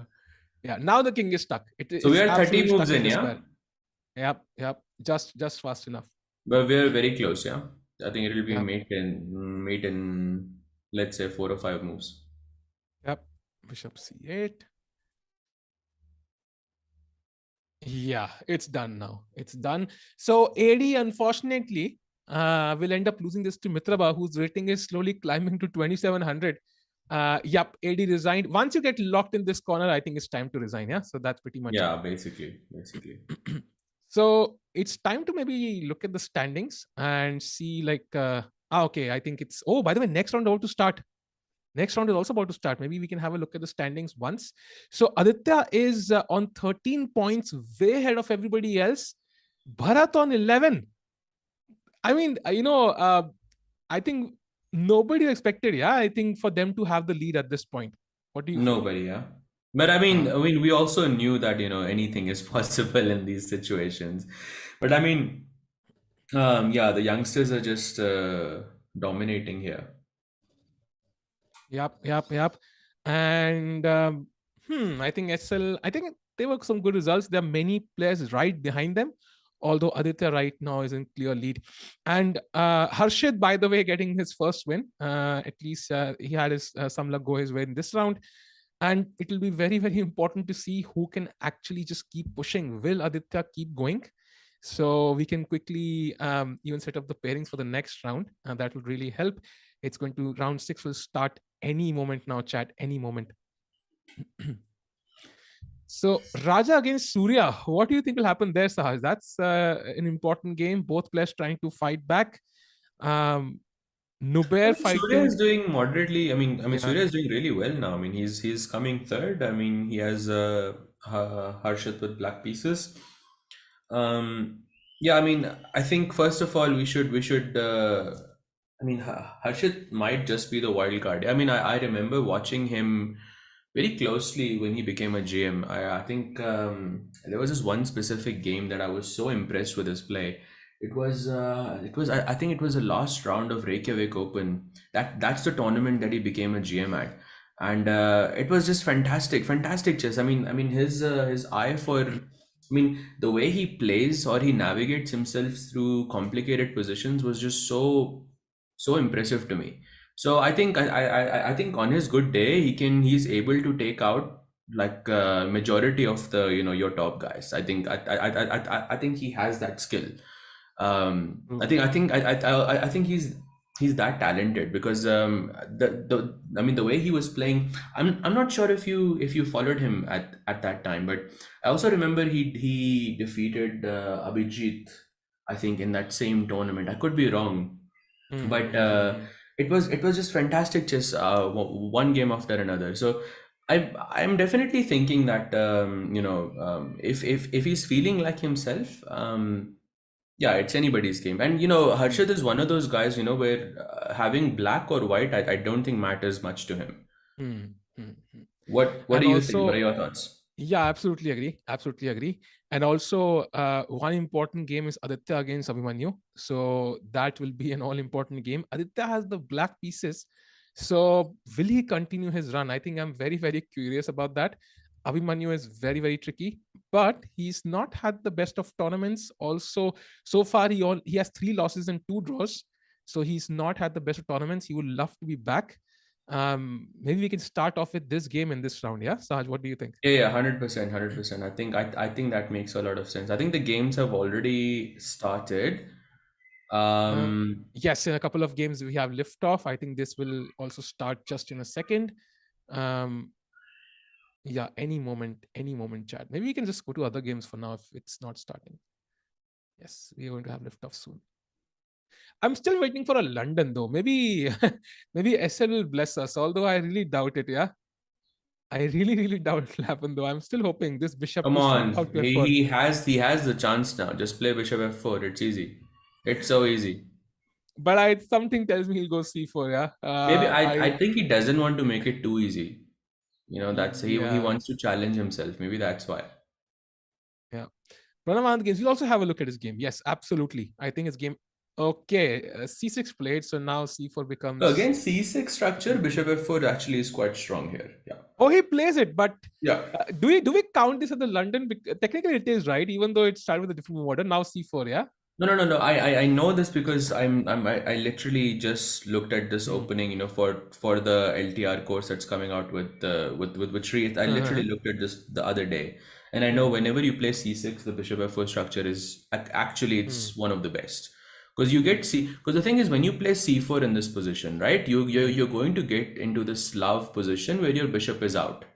Hmm. So in your normal Slav positions, your bishop your dark bishop generally stays back because the moment you take it out, black takes dc4. So just by Hmm. having this different sort of clever move order, you're able to play c4 and bishop f4 at the same time. Hmm. So now here c4 is very strong, and then knight c3, and then queen b3, and then you're Yes. golden. True. True. So if we see Recorded. if this is your first time seeing London, then you're in for a treat because here white is already doing very, very nice. Srinath is saying recorded the video for this just yesterday. Nice, nice. Sri must be, I don't know if he's at the airport or where he is right now. Maybe not even in, I don't know where he is right now. Would love to know, Sri, where you are. And yeah, so I think we can also check if Aditya's game has started. Oh, it has started, by the way. So going to Aditya's game quickly, he has the black pieces, and both players are, simply playing very, very quickly, and nobody's taking any time on the clock. We already are 12 moves down. Packing, Srinath is packing right now. Shri is packing. Okay. What do you make of this position, Sahaj? Both players seem to be very, very well prepared, yeah? Yeah, I mean, it seems preparation. This E4 system has become quite popular in the last year, I want to say, this E4 move. And I don't know. I personally like this position for black mode because you end up taking the knight on f3 like he did with bishop g4, bishop f3, and then you sort of get. I believe even Arjun had a game in this exact opening at at Dubai Open. I'm pretty sure he had a. I think even ChessBase India had a video on this when he won the game in like 20 moves or something, and I think it was this opening. It's some clever move order where you get this exact position. I think this is sort of nice for black because you got the position like your ideal. You took on f3 and the bishop is on d4. I don't think you generally get this. I could be wrong about this though. Yeah, this hole definitely, even though you have like so many pawns gaining space, but this hole definitely helps black. Yeah, it's like a shortcut into white's heart. Yeah, for the piece. Yeah, the bishop on d4 is just doing great. Yeah, and now the knight. Wait, he took on c3. Okay. Yeah, and the knight knight d4. That's interesting. Okay. Yeah. I think his idea is maybe now to go a5 or c5 at some stage, and to sort of like solidify that knight on d4. So the bishop on f3 is obviously now the imposter, yeah? Yeah, blocked by its own pawns. Queen comes to d3. Yeah, so now maybe black wants to go like a5 or c5, and white probably is aiming for an f4 break in the near future. Okay. You have to sort of generate play from in some way. Since white has double bishops, you need to, you need to sort of open up the position in some way. True. And I think maybe we can also have a look at Pranav Anand, as somebody was mentioning in the chat. He's playing Setu, by the way. And we have, okay.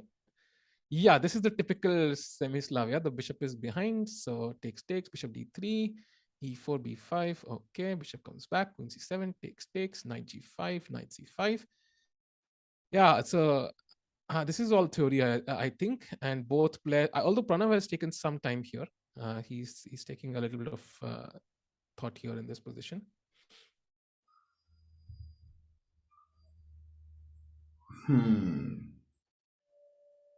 Yeah, this is Miran, no? It looks like still preparation to me.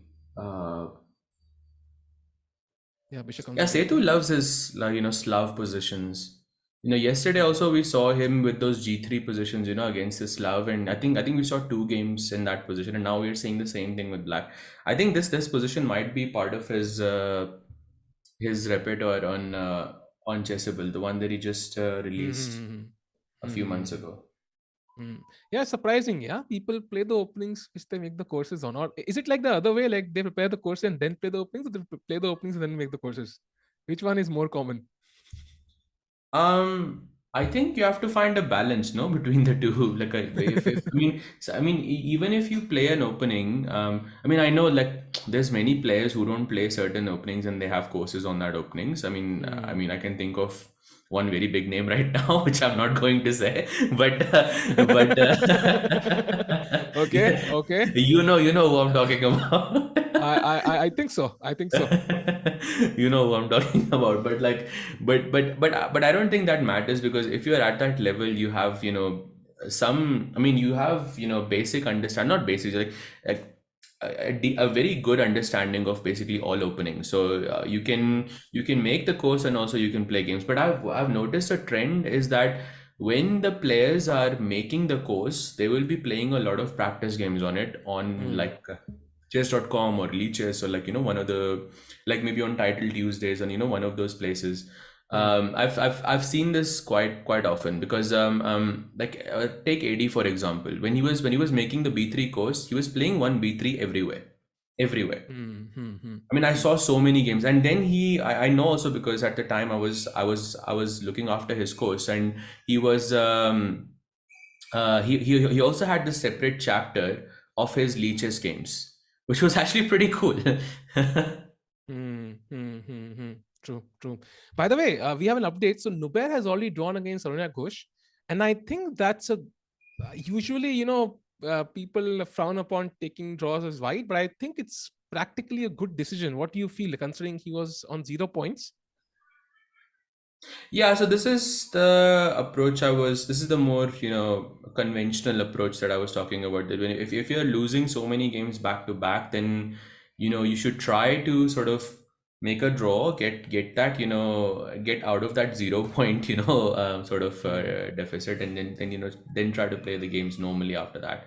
I've done this. Well, I didn't exactly have 0 points, but I have done something similar before in an OTB event where I was playing very badly. I think the tournament was in Dhaka in Bangladesh, and I was playing very badly, and I was losing to lower rated players, and I was not feeling myself. So I was in the next round. I was playing against my coach, or at least my former coach. His name is Grandmaster Niaz Murshid, and and I just offered him a draw because I just didn't want to play, at that point. And taking that draw, it really sort of helped me play the rest of the tournament better.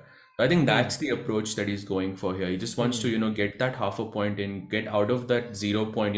Maybe he's also sick of seeing 0 points. Yeah, absolutely. Absolutely. It plays on your mind. Yeah, you're the only one. Of It definitely course. plays on your mind for sure. 100%. I mean, there is. Chess is so psychological. That the smallest of things can can affect your play. So I think even though I'm not a big fan of taking early draws, I think in this case this is a very big exception, and I think it was a smart decision by Nubair. Yeah. In fact, have you followed the streamer? I think Charlie, yeah, Penguin Z0, I think one something like this is the username. So he's a big streamer. He sometimes plays chess. I think I kind of can see the reference there. So somebody asked him, like, do you play chess even now? I think he was playing chess consistently during the pandemic, and he's like, I find it difficult to play chess because once I lose, the entire blame is like completely on me. I think that definitely is a bit difficult to handle, and when you keep losing, that really hurts you a lot. So I think a draw is a great result here. Completely, You completely. come up on the scoreboard, and then you can fight in the next game. So with this, we can maybe have a look at the game between Raja and Surya. The position seems to be interesting. A lot of tension in the center. Black is not yet castled, and there are certain important diagonals, but luckily White does not have a light square bishop, and Black does. So he can cover it up with the bishop at some point. But for now, there's a weakness as well. So it's not completely free, the bishop on c8. What do you make of this Yeah, position, Sahaj? it's quite interesting. So I mean, I think Black opted for a dubious sort of setup, like an offbeat setup, probably to get more of a actually game and not preparation. Hmm. And Yeah, he basically challenged both Ben Feingold and Agarmeter in one move. So it's very difficult sometimes. Then b4, bishop e3, knight d2, knight g6, c5, knight c4, rook b8, queen c2, and this is the current position. So I mean, you can see that Black is clearly not in control of the center, but it's only a matter of making one bad move from the white side, and something like f5 coming in, when you least expect it. And I think if f5 is able to come in this position successfully, then it's going to be a problem for sure. So yeah, I think White wants to probably go something like, I'm thinking something like knight to a5, perhaps. What do you think about that? Like the idea of knight a5 is to go knight to c6. And also, like, there is a long-term sort of a positional idea, which is if you play bishop d7, which is quite logical. Now the threat of f5, which is your only way to get open in the position, is sort of it goes away, because anytime if I'm able to take and you can't take back, then I can go knight to c6, because the bishop on d7 controls the c6 square, and it also it cannot relieve itself from the c6 square. Yeah, he played it. And I don't know what Black does about this big pawn on e7. That's also a problem. That is definitely a problem. That is a huge problem as well. So that's something Surya has to take care of. He has more time on the clock, but for now, Raja seems to have found his groove, a little bit suddenly. One game is all it takes. Yeah. Grandmaster Sahaj, have you ever had a sleepless night after losing a chess game? Somebody's asking. Arun is asking. Um, definitely, yeah, definitely. I can probably count. It's probably so many that I probably cannot count. But yeah, I've definitely had games where it didn't go my way, and I couldn't sleep the whole night. Yeah, in fact, Carlson said, no, like even I think some kid asked him in an interview. I think this is the World Championship. Maybe I'm mistaken. That when did you stop crying after losing a game? And then he says, "Who said I stopped crying?" So, um, yeah, handling losses is very very difficult for anybody because as I mean, you know, I also know firsthand that there's a lot of like famous chess players who I know personally have also had this issue. It's very difficult to sort of come back from like a bad game or a bad loss, and you keep running the game in your head over and over again, and that's just it's really not good for your mental health, but you can't help yourself. true. And Surya's background has Surya playing chess. Interesting. And by the way, I do think Harshit is in control, yeah, right now. Yeah, I think the gambit from Surya didn't work out so as he had expected, because now I think he's forced to give up the d7, sort of a strong bishop, and as Yeah. as you said, the big pawn is going to be left. Wait, what about queen c4 check? Isn't this just... Did he just blunder queen c4 check? I think Isn't he that did. just game over? Yeah, queen c4, king has to move, and then I just pick up this queen, yeah? And I win material. And now Isn't this that pawn just hanging, lost? and this is just lost. I think he blundered. Yeah, this diagonal, yeah, I think again, this is the problem, this f6 move. So shout out to a Galmator and Ben Feingold for this. Yeah, you can see his reaction. He missed queen c4 check. Yeah, you predicted this, I think, maybe years back. Absolutely correct. And yeah, just taking on d8, I think, yeah, he takes. And even though both sides lose queens, I think white gets the rook and black only gets a knight. And of course, this also helps white get this huge center, undoubles his pawns. This pawn is also hanging. This pawn is weak. And yeah, it's just over, I think. Yeah, it's just over. Raja, 2 wins in a row, yeah? Complete turnaround. That's nice. That's nice. I'm happy for him, because I think just having that one good game, like having a good first round is sort of showing here. Yeah. Somebody saying Raja Harshit is a better commentator than a grandmaster. 69th GMOP. I think Raja Harshit is universal. I think he can play football, dance, play, commentate, act. Like, I'm sure he's the next one to go to space. I think 69 GM gives you extra powers apparently. 2 wins in a row for Harshit. Exactly. He's playing well. Although I think blunders don't happen in thin air. Yeah, you have to, of course, create some pressure, and that's when your opponent panics. So I think that should be neck close to winning. I think, in fact, winning. I think for Harshit. So maybe we can right now, I quickly think he's winning. Yeah. Yeah, and maybe we can go to some other game. Which game do you want to have a look at? Is there some game which is, tilting towards one player? Maybe we can go to that game quickly. Okay, so Karthikeyan seems to be better against Mitrabha. Let's have a look at that game. Karthikeyan, we did not have a look at his last round game very clearly. Let's have a look. So what is the position right now? Okay, so Black's knight on b8 just went back, actually, I think. Took on b8. Yeah, I don't like Black's position at all. What do you make of this position? It looks like he's about to lose some material here. This bishop is... Yeah, bishop f5. Bishop f5, I take on f5, ef5, and where do we move the knight? Knight g6 or knight c4, yeah, which one of them? Because I think the knight on b8 is, it's going to remain out of play for a very long time. So if I just played, I think knight g6 is the simplest here, because if you just take rook takes on e7, and now that knight is just stuck on b8, and by extension it means the rook on a8 is also stuck on a8. So white is going to be playing, 2 extra pieces up. Yep. And practically a very difficult position. Mitrabha definitely struggling here. Karthikeyan is super strong, man. Sometimes he can just play these marvelous games. Maybe we can have a look at how this happened, though. Now it makes sense. Now it makes sense. I was wondering, how did this happen?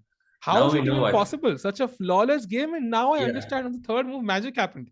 It's That just makes a move lot of 18, sense. move 18. I mean, are you Yeah. kidding me? Move 18 and this happens. Yeah. Totally understandable now. Now it Oh, makes. this is so thematic. This is amazing. This I've queen had d6, this bishop exact b5. This position. is all. I've had this exact position in my own games twice at least in Oh, OTT games. really? Exact. This is like such an easy game to play. I mean, you can. I mean, Yeah. if the chat is listening, just Nice. Nice. there is a lesson to be learned here. Yeah. Play the London. It's the best opening on the planet. You see how selfless the London bishop is. Like it gave Yeah. itself up for the greater good. Just look Yeah. at that move, bishop takes b8. This is how Yeah. selfless your bishop is. Yeah. Like Yeah. just the moment the bishop sacrificed itself, for the greater good, the position just fell apart for black. True. True. True. He can do 69%. I think he can do many, many more. He just doesn't show off here too much. So how many push-ups can you do? I would rather not reveal. Let it be a mystery. Embarrassing things should remain a mystery, mostly.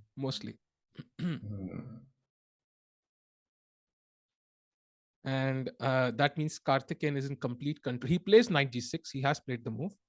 And yeah, I think this will be very, very difficult.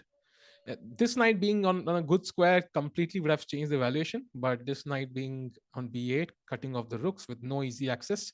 You don't have the d7 square, you don't have c6 available. The only square is a6, which will, that's not a Well, great even square to if be the knight honest. goes to a7, no, because then Yeah. after rook e7, you have rook takes b7. So even Yes. even then, the knight on a6 will just stay there. Have no squares actually. Yeah. Yeah. Knight on the So if rim you is just done. play the London, yeah, like these are the things you're expecting, for yourself. Absolutely. So I think this game looks clearly in favor of Karthikeyan. Let's go to the game of Abhimanyu against Aditya, because that again is an all important game. And as I can see, something is definitely happening here.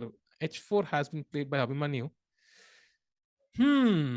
This is super interesting. I don't know who's better, but my bet is this will not end in a draw. At least that's my bet. Maybe I'm wrong though. Yeah. No, completely. I think I mean black seems to be I mean, if you look at it generally, I mean black seems to be less comfortable because the king hasn't Yeah. castled yet. Yes. So but yeah, I mean rook g8 seems normal. Rook g8 seems very normal. I mean generally speaking, I think it's not clear who is better, but yeah, The only thing is I somehow, really don't know who's better here. yeah, it looks scary for black, but somehow I'm not able to uh, enter my pieces. Yeah, I would love for the queen to be on a good square. Maybe I don't know, f5, f6, but it's just So I would think the queen probably wants to be on c6 instead, because you want to sort of no c6 queen yeah. c3 c6, yeah. So like queen takes, rook takes, and you sort of want that c6 square to attack a6 and c7. But yeah, I don't think that's happening anytime soon. It looks very double-edged, but also Abhimanyu is way ahead on time. He has about 4.5 minutes more. By the way, he played the move queen to d7 right now. So he's trying to he's trying to bring the queen to the defense as well.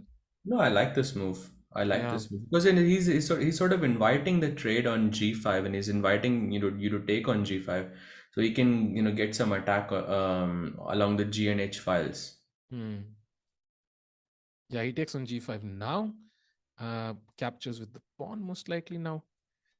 But okay, it'll be interesting to see this, yeah? So now this is all obviously an option which white can go for if he wants to. He takes with the bishop, okay. Optically, I have to say, black's position looks scary. No doubt. But I have faith in Aditya, yeah? I think I don't think no it's really difference that there. scary. I mean, it would have been more scary if you had the light squared bishop. I think now it's with the dark bishop. I don't really think there is, because you can always play queen g4 and just exchange the queens, and I think you'll just go into an endgame. So now you are in a pin. So do you just move the queen and pick up this instead of the g5 bishop? Maybe? And then rook g5, queen f6, and maybe queen takes. Sorry, queen g4. and suddenly, it's looking a bit scary. Mm-hmm. Hmm. G3 maybe, and then I will also kick the queen away with rook G6. Yes. So queen goes to H8 or queen F5, I don't know. Queen, then king D7. Okay, king E7 is also fine actually. Actually, queen defends the rook. True. True. Yeah, True. yeah, both are fine. But maybe king D7 is slightly better because you want to sort of release the rook from C8 also, because you want to bring it to the G file or the H file or whatever. Hmm. And yeah, black sort of creates some play, and I think white's queen is going to be in an awkward square for some time. Hmm. And yeah, I mean, with only the major pieces getting checkmated becomes also a possibility, at least for white after G3. It's less likely to happen. But um, by the way, this pawn, of course, can be a weakness. Yeah, as you mentioned, in many cases, even in Yeah. rook end games, if this falls, then suddenly this pawn runs. Yeah, Although, I know this position didn't come from it, but it really looks like Spanish to me for some reason. hmm, Like a version of the Royal pace. Like, I mean, the end structure, it really looks like that to me. I don't know if it's just me, but black playing b5 and black playing b takes c4, and that's how, I mean, it looks like a very hmm, familiar Spanish hmm, structure. hmm. By the way, queen to G4. How did we reach rook G8? He played queen H4. Okay, and now queen G4 played. You have to take on g4, Yep, obviously, and then yep. knight takes g4. Okay, so black is, I mean, the king is not in danger anymore. I mean, same goes for white. Yeah, this would be cute. Not happening. Only in my games you can see this. So you just take it now.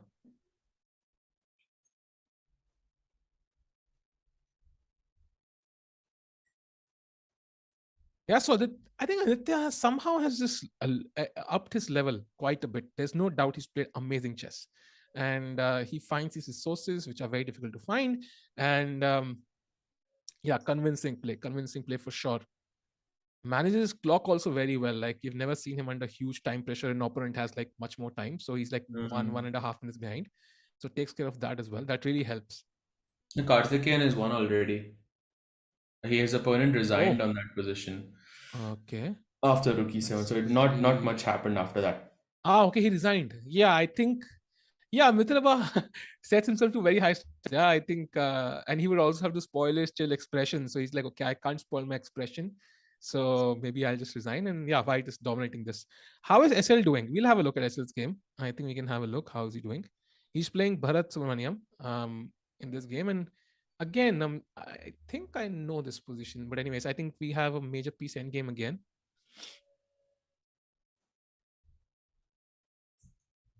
Also, I Yeah, this think. was also like another. This is just another London, no? But okay, it comes from the Slav structure, so a bit different. Hmm, hmm. And okay, I think Raja is winning now. He plays c4. Okay, of course you want to get rid of this double pawns that you have. It seems like things have not gone well for white, because I mean, generally you have and I mean, in these structures generally black has, a bad bishop, bad light square bishop Hmm. that like remains in this position, like a bishop on f5 or like a bishop on d7, and and white on the other hand like keeps like a knight on d4, and I think, but having that, eliminated, I think black is doing okay. I don't think black is in any trouble Yeah, here. What do true, what, true. what do you think? Oh, there is a Yeah, difference of 9 minutes. yeah. So that's the main reason. No, so basically it's like London is like irrefutable. Yeah. So you lose Yeah, something. yeah, You yeah. lose pieces or you lose the time. And Exactly. There is no hope. There is no and hope. I have this theory. Maybe you can tell me if it's correct or wrong. So the engines probably show equality in the London because they don't want you to play it. If you play it, we'll figure out that engines can be defeated.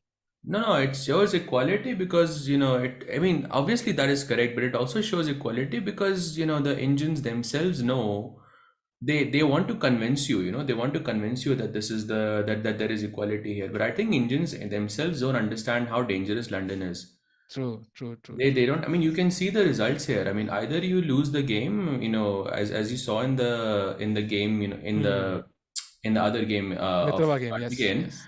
and And in this game, you can see the difference is already 8.5 minutes. I mean, either you Yeah. are you lose the position, or you think so much that you have 1 minute left on your clock. Yeah, I mean the king has to come to the defense. Yeah, in the that is a sign that something has gone wrong. Although g4 is very interesting, uh, uh, and now e5, so queen g4 is the threat. Maybe we spoke too soon, but No, maybe no. I yeah, mean, we should still address the fact that, okay, London did its job. Okay, London got yeah, you down to 1 minute and 30 seconds. Okay, now it's now this is chess. But London true. did its job. London is still irrefutable here. True, true. Yeah, I think the bishop being on f4 usually is a good sign. And also, let's have a brief look. I think which game we were looking at. I think we should go to the game of AD also. We've not had a look in this round. So, a brief look at the AD game. And he's playing Weber. So, Weber was also, played really well. He is on 10 points, tied third place. So, yeah, AD has not had the best start. And in this position, White's pieces seem to be very active though. And he does have this potential, king side pawn majority to use as well. This is your typical opposite colored bishop endgame. This is like a yeah, something that I've done these sorts of positions as training exercises before, Mm, and the light bishop is definitely far superior, because what happens is you can first of all you can play a move like e4 like you mentioned, and that bishop on d5 just remains on d5, because it's mm, sort of like an outpost. And the other sort of a more slower approach, which is, I think, in some situations quite more effective, which is just to put the bishop on b3. That way you have a long lasting target on f7, and you just play moves like e3, and like all exchanges, like as long as you keep just maybe one rook in this position, you will have a decent like way to convert this. I've also had this position actually very similar to this. Actually, I've had this. Only I black didn't have a pawn on b6. Like I had this mm, exact same position with the same structure, but the bishop on b3 is just so dangerous, because you'll always have a target on f7, always. mm, So, and that's mm. that that's just so hard to deal with. So now even I think queen b3 looks quite strong for white, Yeah, he because plays you bishop can't move the controlling knight. some. Yeah, he controls some important squares for now, like knight d6 and so on. Knight c7 as Mhm. well in a good day after this knight moves. But yeah, it seems to be clearly, yeah, queen b3, as you said, putting even more pressure on this diagonal. Looks very interesting. And this knight is kind of, I wouldn't say paralyzed, but yeah, it's kind of stuck. Yeah, all squares are controlled, and white has this pawn chain utilizing this bishop, so he has absolutely no counterplay whatsoever. White is absolutely in control here. Complete. And look at the time also. Ah, yeah. So That's like AD, again an AD, 8 minute AD difference. looks like he's in charge. Yeah, in this game. Yeah. Yeah, Interesting. this is not a nice position at all, because not only is the position worse, but also the time situation doesn't look um pleasing. Just I think True. queen b3 is very strong for white here. You Hmm. have so many. I mean, as long as you can keep the knight on e6, you also have this rook e6, bishop e6 ideas. Hmm. It just all looks so strong. True. True. And Adiban is in control. Also Raja, maybe we can have a look. I think he's all Raja, I think was better if I'm not mistaken. Let's He confirm seems this. to be winning now. No, no, he was Yes. winning. Remember, Surya Yes. had blundered Yes. Yes. something. So Yes. I think Yes. it's turning out to be a C4. good day um Raja so far. for Raja, yeah. Yeah, this pawn falls, and then I think it's over. Time to resign. Yeah, this is just lost, no? Yeah, I think we can see it. I think Surya might just resign in the next couple of moves. Hikaru calls bishop on d5 as a wooden shield. Really? I did not know that. Thank you for letting me know. Bishop on d5. Interesting. Wooden Uh, shield. Huh, that's an interesting way to put it. I've heard other pet names by Hikaru, choosers and others, but this one is new. Hmm. So Harshit, I think, will end up winning this. I don't see any way for Surya to hold. Leon is still playing against Indian in opposite color bishop endgame. Let me quickly head off to that game. The king on So f5. why are we seeing so many opposite colored bishop endgames, Yeah, I Sahil? don't know. Even I was wondering that. I think it's the fascination of the king coming to h3, which is very rare in other end games in any shape or form. I think maybe pawn end games, but that's first not going to happen every game. And to be honest, I like the black position. Look at these pawns. They Yeah. are very, very dangerous. If this pawn, one pawn vanishes, and suddenly it's just done. And white And has this also, fast again, pawn. look at the time. Look at the Oh time. wow, Why is the time wow. difference? I mean, it seems like one player is always so much more prepared than the other player. It's been happening like all across the boards. Yeah, and I think Leon has been a serial offender in this case. I think he's really suffered. We also discussed yesterday. I think he's been way behind the clock in almost all the games. And that really cost him, I think, in a couple of games yesterday. That's why he could not convert those winning in lost some drawn positions. So having 15 seconds means that you basically have no time for a deep thought. And if there's a Right, complicated right. position, you just can't calculate. Yeah. And here the king had a choice. Yeah. Which side do you go? And he goes to E1, and black plays rook d5, attacking the bishop on c5. I think we might even have a. I am expecting a blunder from either side. Yeah, even king f5. You never know. Yeah, h3 g4, and there can be some Yeah. mating idea in the center of the board. So either way, anything could happen. And maybe we can stick to this come for a moment and see. 20 seconds for Leon. Last time clock is Leon thing. Yeah, many players. Krischuk, I think, is a famous example. He really thrives in those situations. But I think it's, of course, and for most players, it will not turn out well. I think regardless of how much composure you have under time pressure.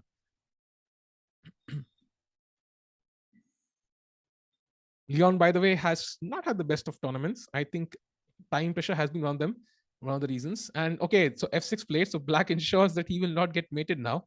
But that gives white some time. King d2 maybe, stopping the pawn and using the king perfectly. But Yeah, he has because to be after careful. king d2, you can throw g4 check anyways.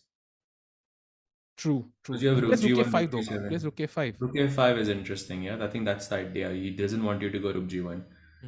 And if the rook somehow, if one rook Oh, enters, I think that will be over. I Yeah. don't like rook c6 because that allows rook b8. Oh, exactly, I exactly. don't like rook c6. Something doesn't feel right here to me. Also, by the way, bishop b5 apparently Oh, works. rook That b8, there is apparently bishop works. b6 or something. That is a crazy move because I thought rook c5 will not allow it, but oh, he played it. Oh, he Bishop played bishop b5, b5. wow. Yeah, now the pawn is gone, no? Rook c5, king. Okay, I assume you go forward, yeah, after rook c5 check. Yeah, I mean, I don't think the light squares seem that dangerous. Hmm. So, yeah, I would go king g4 in this position. It seems okay to do. And the thing again, once the black rook enters, these pawns become a dangerous force, and the king is basically going to get stuck here on d2 with no defense whatsoever. The bishop will also join in, and yeah, combined with the rook, bishop, and pawn against the lone king. Maybe the bishop slight help, but it will be very, very difficult.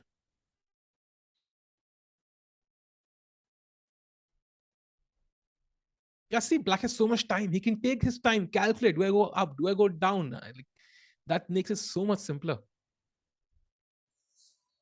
He goes up. He goes up. The king is coming in, and it might also help in the mating pattern. Yeah, now. h3, okay. So now you Okay, have a king comes choice. to King f3. f3. Wait, rook g1, rook g1. Is that a mate? Oh, does it work? Rook g1. Oh Yeah, my it does. god. Because rook f5 is a mate. And if you play g6, then I have g4, rook g3. g4, rook Oh, g3. that is That's a mate. insane. That is insane. What a mate. What a mate by Leon. And he found Rook G1. Crazy. Okay, I take my. Why do I always have to eat my words again? Like, I mean, I thought King F3 was so brilliant. Yeah, this plan of coming playing the light Yeah, squares. it And, looks so nice, but yeah, this is a mate. This oh, is so sad. that is heartbreak for Yeah, Indian, bro. Leon Like, looks happy now. Yeah, I Leon looks mean, happy. yeah, he has that cheeky, slightly cheeky, like, yeah, I got away with it, yeah. Yeah. Okay, black will play g6, I assume. At least you have to play it. I don't see any point in not playing it. No, but then g4, no, you're just getting mated in 2 moves. Yeah, but what else? What There's else though? nothing. Also, bishop a4, you can fight it out for a move, most likely. No, but But still again, g4, yeah. same plan. Yeah, he plays bishop a4, but now g4, and you can even just allow him to take. Yeah, he plays g4, and what a checkmate! Yeah, beautiful. Wow, that was a crazy turnaround. That was crazy. This is one of the most beautiful things I've seen for a while. Nice, I like Yeah, it. this is very nice. Very Very nice. nice. Wow. So Leon winning a very very crazy game there. Unfortunate for Indian, but yeah, he was cruising through. But somehow, as we say, yeah, the king got too far. I don't know who said it, but anyways. Also, I think it was let's you. have. Yeah, it's probably me, most likely. By the way, going to the game of SL against Bharat. Wow, that is an interesting end game Things are again. looking quite decent for SL here, yeah. Yeah, this is Again, 8 minutes on the clock. He's got about 4 pawns. Yeah, I think it will be a challenge to sort of promote the pawns, but I think because he has sort of three passes, C, F, and H, I think it wouldn't be difficult. I think it's just going to be long, but I think he hmm, will be able to break through soon enough. hmm, What do hmm. you think? Yeah, true. And yeah, he goes to G5. Okay. I would have gone back though. Uh, but yeah, he's trying to use the king as well here. Queen e5 check, and then maybe f4, or I yeah, maybe assume f4 is the idea, yeah? king. Yeah, If the king moves maybe. now, just f4 and just to get the pawn to f6. Hmm. Yeah, if the pawn comes here, it's over. I think that would be Yeah, I mean, curtains. the approach here is, I mean, is to sort of not keep the rooks connected. Like try to keep Hmm. keep the rooks separate here. So I think that Hmm. having the rooks on f7 and c4 is very nice because now you can just go f4, f5, f6, and yeah, Yeah, because white has all isolated pawns. Yeah, usually if you have connected pawns, that's curtains for the rooks. If this pawn was here, I think it's much more difficult. So black's rooks can connect very well and just chop off all the pawns. But unfortunately, it's just too many pawns. Yeah, it's just one pawn maybe yeah. black can hold, and you might capture one, maybe two, but the third pawn will get through. And yeah, this should be winning easily. Okay, so f4 on the board. Yeah. And yeah, black cannot coordinate. Yeah, it's just not possible. So all these pawns are being maintained. You can even push this pawn all the way. And then you can have queen e8, queen g6, and queen g7 mate. So yeah, SL will probably end up winning this. Yeah, I think this should be a comfortable victory for him. So which game is going on apart from this one? So Raja is still playing. Really? I thought that game would have been over, but it's still going on. Rook c2 played, by the way. Some tricky play. Um, Yeah, but now just f5. He plays queen e4, very safe choice, pinning this rook, preventing rook Wait, g2 don't I check. have rook g2 check? How is this a safe choice? Oh, okay. I still have rook g2. Okay, my bad. I take it back. Wait, rook g2 is Is it? this? Is this okay? Really? No. That can't be true. Yeah, he Rook c2 missed is it. still pinned. No, 100% it's, he it's missed still it. pinned. No, it's still It's pinned. So you can't mate me at least. But this pawn is gone. Yeah, but I think he missed it. Look, I mean, Yeah, his for his sure, for expression sure. says so.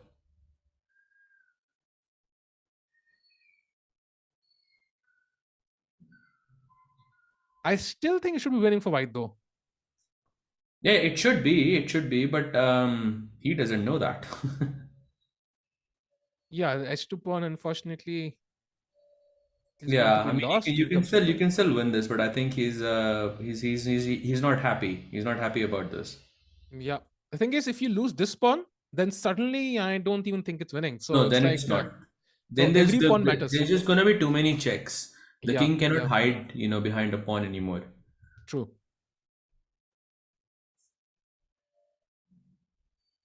C6, okay. He's pushing the pawn.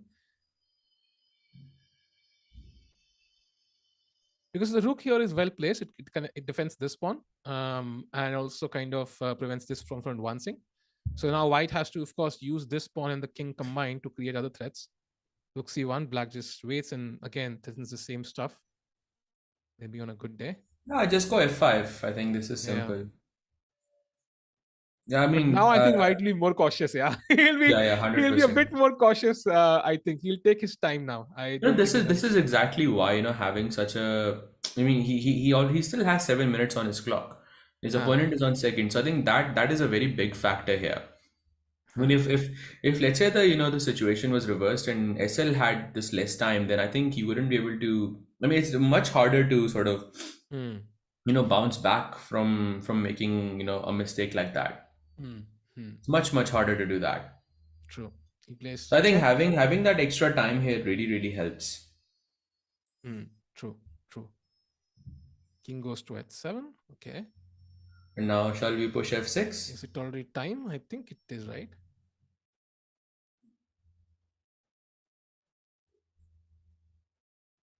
He has enough time to calculate everything. F6 looks decent because if you just take on c6, I have rook e4 check.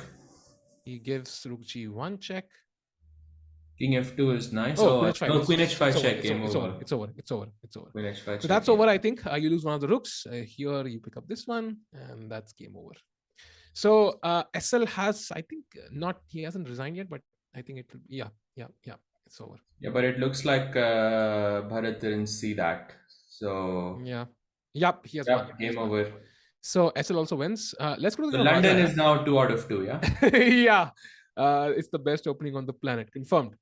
And Raja is still playing on. I thought this will be the game which will end very quickly, but it's still going on. Although White is, of course, completely winning. You have to take care of this pawn. I'll pick up this, and I'm sure even the pawn end game is winning in many cases. But I mean, yeah, you'll just take the pawn on h4 at some stage, because yeah, the last position. I mean, even it there's different ways to win here. I'm 100% sure. I think it's just a matter of making moves now. And now like Yep. f3 or rook e8, yeah. You can also just leave the pawn on h4 and just promote. Yeah, I think just pushing the f pawn is so much easier. I think just not calculate anything, just push the f pawn and take it. This pawn is not going anywhere. It's literally not going anywhere. The king is also cut off now, so it's just over. I think it resigns. Literally resigns. By the way, let me update on results. Leon has defeated Indian in a crazy game, by the way. That game was insane. One for the books. Nubair has drawn against Arina Ghosh. SL has won against Bharat. Adiban is still playing Webov. Karthikeyan has defeated Mitraba. And the other games are still going on.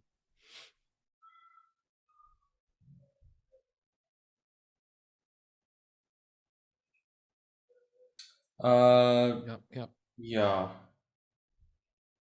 This looks very easy now, yeah. Just king g6 and just push the f pawn. I mean, as long as the king is just cut off from the e file, I think it's not going to be difficult. True. Just keeping the rook somewhere, maybe when you push the pawn, just somewhere here and just pushing the pawn. It's over. By the way, I think AD's king has gone for a walk.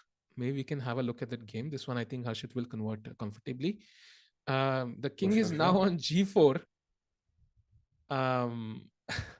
Like the game is a bit more complicated than I thought it would be at some point. But yeah, I mean, there is no clear check for now. And now b6 is also falling.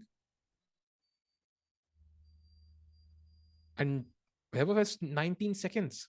So again, that 2 minutes might really help AD here.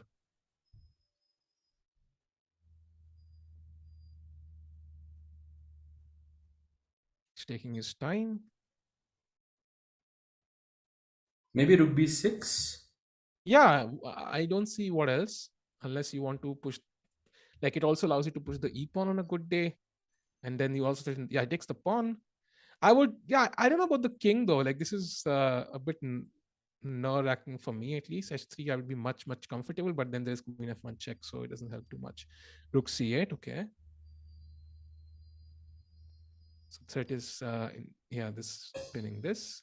You have to be careful. Of course, there's rook b8 there as well, so it's a double-edged sword.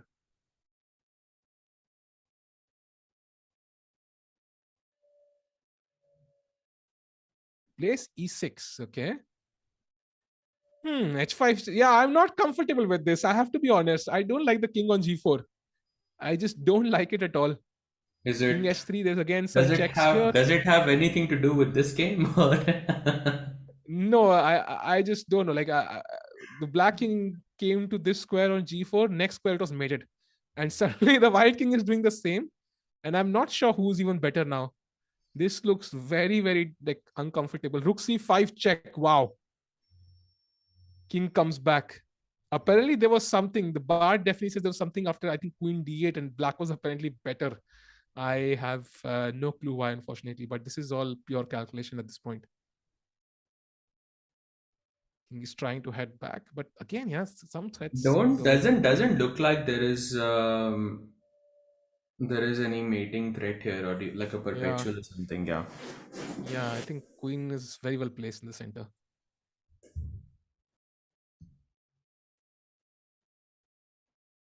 Queen goes to d8. Interesting. e7. White is not messing around. He's like, I just want to finish the game. Yeah. And now the king can come back. I think king f3. Now I feel much safer. I feel much safer with my king on f3. One square away from g2. That's really comforting. It's like a pillow, yeah, with you, like, you'll fall asleep well. Rook e6. Okay, rook comes in between. Now queen has to come to e8 to stop the pawn. Yeah, queen g6, comes to mind so quickly here, but takes rook e5, and okay, situation is not so clear anymore. Yeah, just back. I don't know. I think king f3. Not just back. rook e5. No, rook e5 is so simple. Also true. Just rook e5. It's so simple. Takes, and then you have queen h5 check. Yeah. The queen is completely tied down. Yeah, so it has no control whatsoever.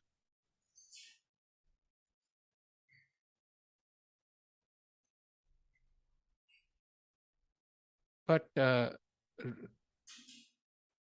rook e5, isn't there rook's c4? I think that might be a problem. I think rook h. Oh, he played king. He played king back.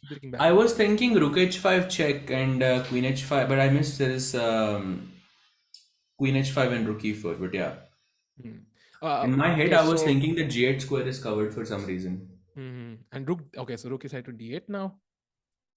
Yeah, this is simple. Yeah, now the king is. Yeah, now I'm happy. Now I'm absolutely happy, and yeah, it's over. I think. Yeah, queens. So this first win of AD, yeah. Yeah, so AD wins his game. I have to say it was scary. I think for a couple of moves, the king on g5 in the middle game, not in the end game, I would say, but still, I think at the end he managed to win. So AD gets his first win, and which game is still going on? I think we still have Pranav playing against Sethu, and wow. So Aditya has drawn, yeah. Aditya drew his game, so Aditya is still in the lead. Yep. He goes to, I think, 14 points, and he maintains his sole lead. SL being 1 point behind. And here Sethu, I think, say these pawns are very dangerous.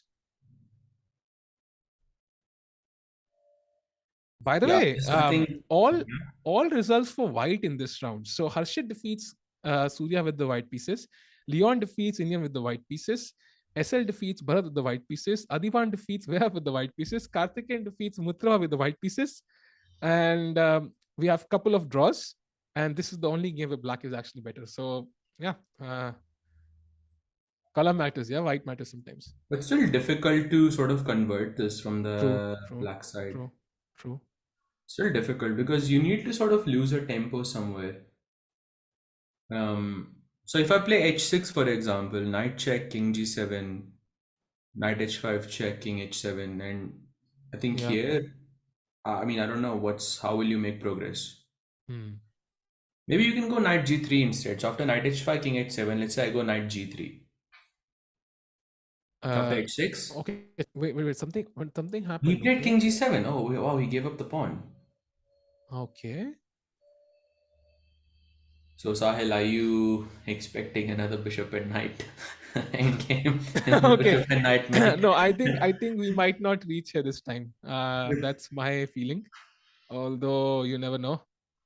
One pawn is within my sights.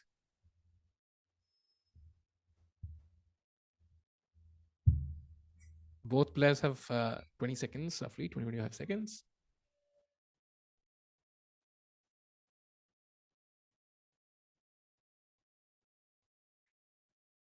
Okay, it's 15. Yeah, black has to be accurate, I think. Yeah, but it's not so easy. It's not so easy. Yeah, I mean, you have to just watch out for the knights everywhere. So, what will you play? Wait, he lost on time. What? Sethu lost on time. What?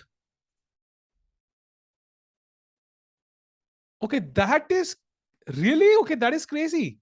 Did he disconnect or did he just What? forgot of the clock? I think he must have forgotten about the clock, although I'm not sure about this. That is crazy. Wow. Yeah, online chess, sometimes that can happen, but I think we've seen, yeah, people forgot of the clock. So we'll get to know soon what actually happened. But yeah, I think Sethu lost and Prana won the game. Well, that's a result I did not expect at all. I have to admit. Yeah. Not something expected. So, Chad, I think let's look at the standings after the second round today. So, Aditya is on 14 points, SL on 13. Karthik, you're on 12. We can see it's jam-packed at the top, yeah? Nobody running away with the event so far. So, I think all the rounds are going to be very, very interesting. And Sahaj, I think we can take a very short break and we can come back on the other end. Cool. It's time to take control of your journey towards chess mastery. Magnus Carlsen introduces Chessable, the definitive solution for studying chess. Move Trainer uses the science of spaced repetition to identify your strengths and eliminate your weaknesses. There's no need to set up a board, remember which page you're on, or keep track of all the moves you miss. Move Trainer empowers you to go from the opening to the end game with confidence. It's a seamless, effective, and fun way to study chess. Choose from one of the largest online chess libraries in the world, with hundreds of titles ranging from classic books through to our exclusive Chessable courses, including over 100 free courses.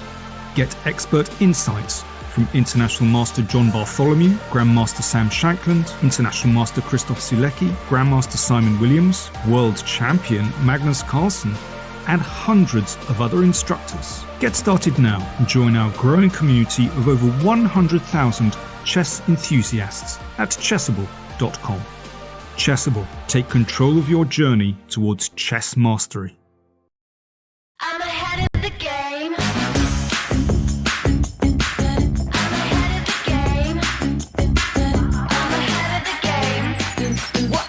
Well, the phone is always ringing. I'm caught up on the line. Got a string around my finger. Remember who am I? I'm a boss and I'm honestly up my rocker. But follow me, I'm ahead of the game. I'm ahead of the game. I'm only ever slinging. I'm working overtime. Got the song and I'm the singer. The melody, the vibe. I'm a prodigy. Logically, I'm impossibly wanted. Then they'll remember my name. They'll remember my name.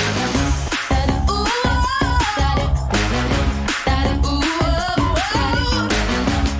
well, I'm ahead now.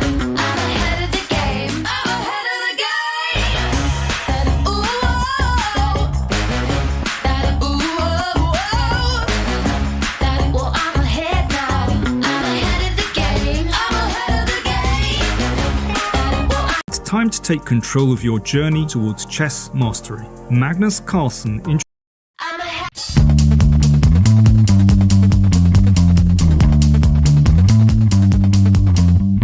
First of all, I think white goes queen f4. Here the move is still queen f5, right? You are following my games, you will see I play a lot of games. Finally, guys, so much work for just one pawn. It's so much happiness.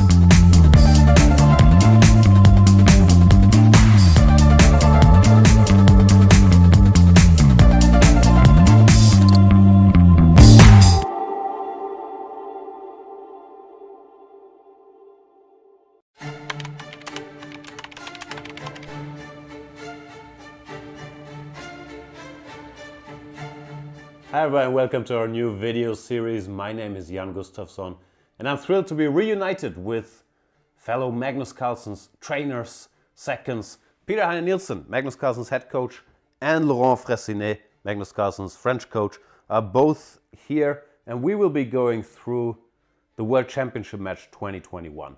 Our experiences with it, the games, what we prepared, where we felt things went well, where we felt things didn't go well.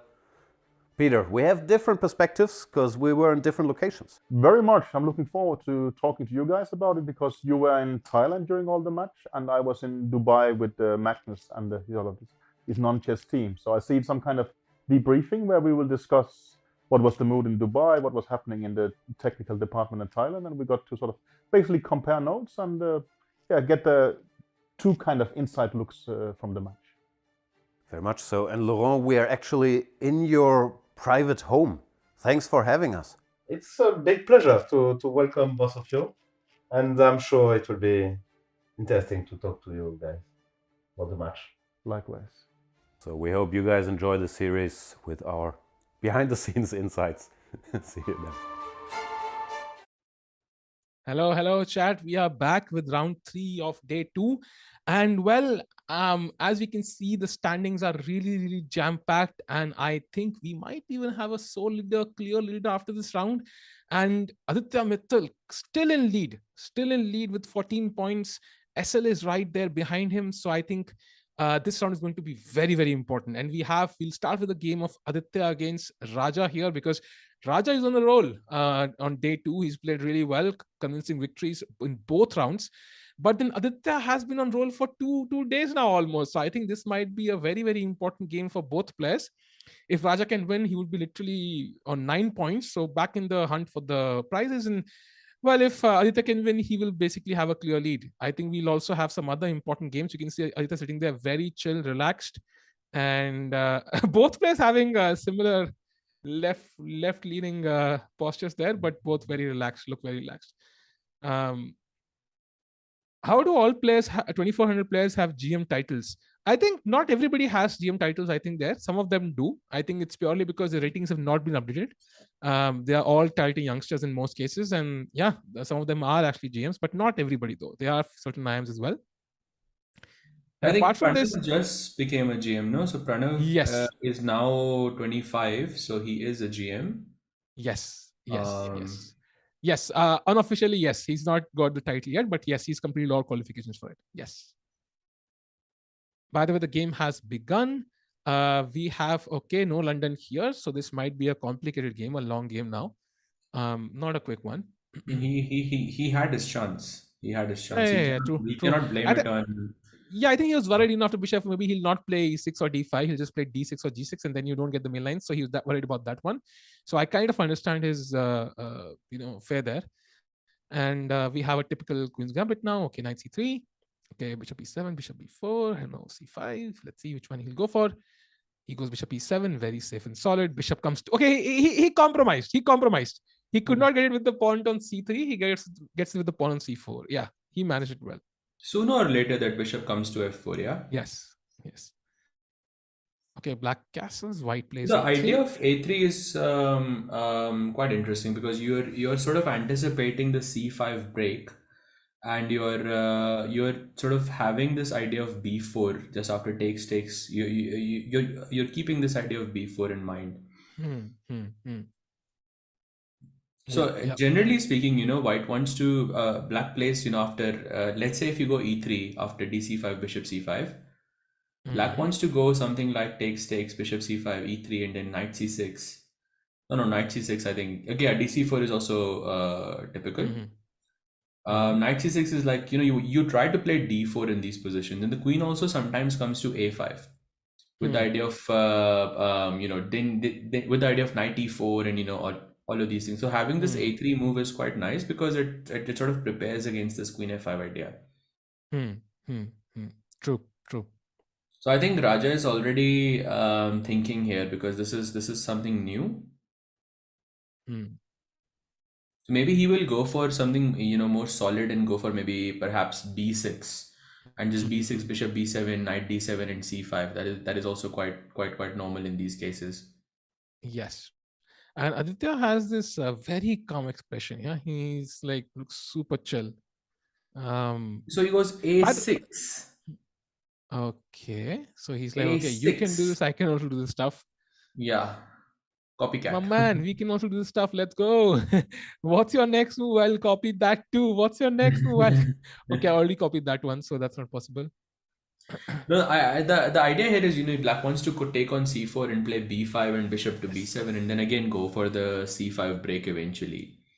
So I'm not sure if a6 is theoretically correct here, because if I'm just thinking, if white plays c5 in this position, Then black goes b6, and now black will and then white will go b4, and then the pawn on a6 is sort of misplaced because you want to play a5, and playing a6 would have sort of lost a tempo from this position. So I think c5 here makes a lot of sense. I know this position very well because also when I was fighting for my I think for my second GM norm, I played against a very famous grandmaster from Ukraine. His name is Alexander Sulipa. I think he was the captain of the men's team of Ukraine in the Chennai Olympiad, and he played this exact setup against me with the c5 and b4 and e3, and it's very hard for black to sort of get activity, and black ends up suffering a lot in this position. I know because I suffered for like 4.5 hours or something like that, and all I needed was a draw, but I wasn't able to actually make the draw because it's quite hard. It's quite difficult because there is a lot of suffering here. Yeah, the suffering has started out of c5 and knight comes to e4. By the way, you can also join the Chess24 Discord. I've heard there are a lot of cool things happening, a lot of events happening there. Sometimes even Anish Giri will roast with it and put it there, so you can definitely check it out. The link has been pinned there to check it out. Wow, Harshit won both the games today. Good for him. Yeah, he is on a roll. He is on a roll, clearly. But on the other hand, he's facing stiff competition in this round. So this game is going to be very, very important, I think, from both players' perspective. And even the tournament standings. If Harshit somehow, knocks this one out of the park, then Aditya loses lead. And then a lot of people, go ahead of Aditya suddenly. So this game is very, very important. The knight e4, I think, is an attempt to start complicating things, because now if black plays b6, so I see he has played e3 now. So now if black plays b6 in this position, white is not able to play b4 and keep the pawn on c5. So I think that's sort of the idea. Maybe black will go for knight takes e3 and then b6, or maybe b6 straight away. I think one of them seems extremely logical here for black. So we should be expecting b6 either in the next move or in 2 moves from now. True. I think black's exactly this queen side is not developed yet, so you want to get the pieces out, and b6 kind of allows you to do so. And this is definitely uncomfortable. This pawn on c5, it really limits your chances as black. Yeah, but Sahil, let's not forget the elephant in the room. Yeah, it's all possible because of that monster of a bishop on f4. Yeah, true.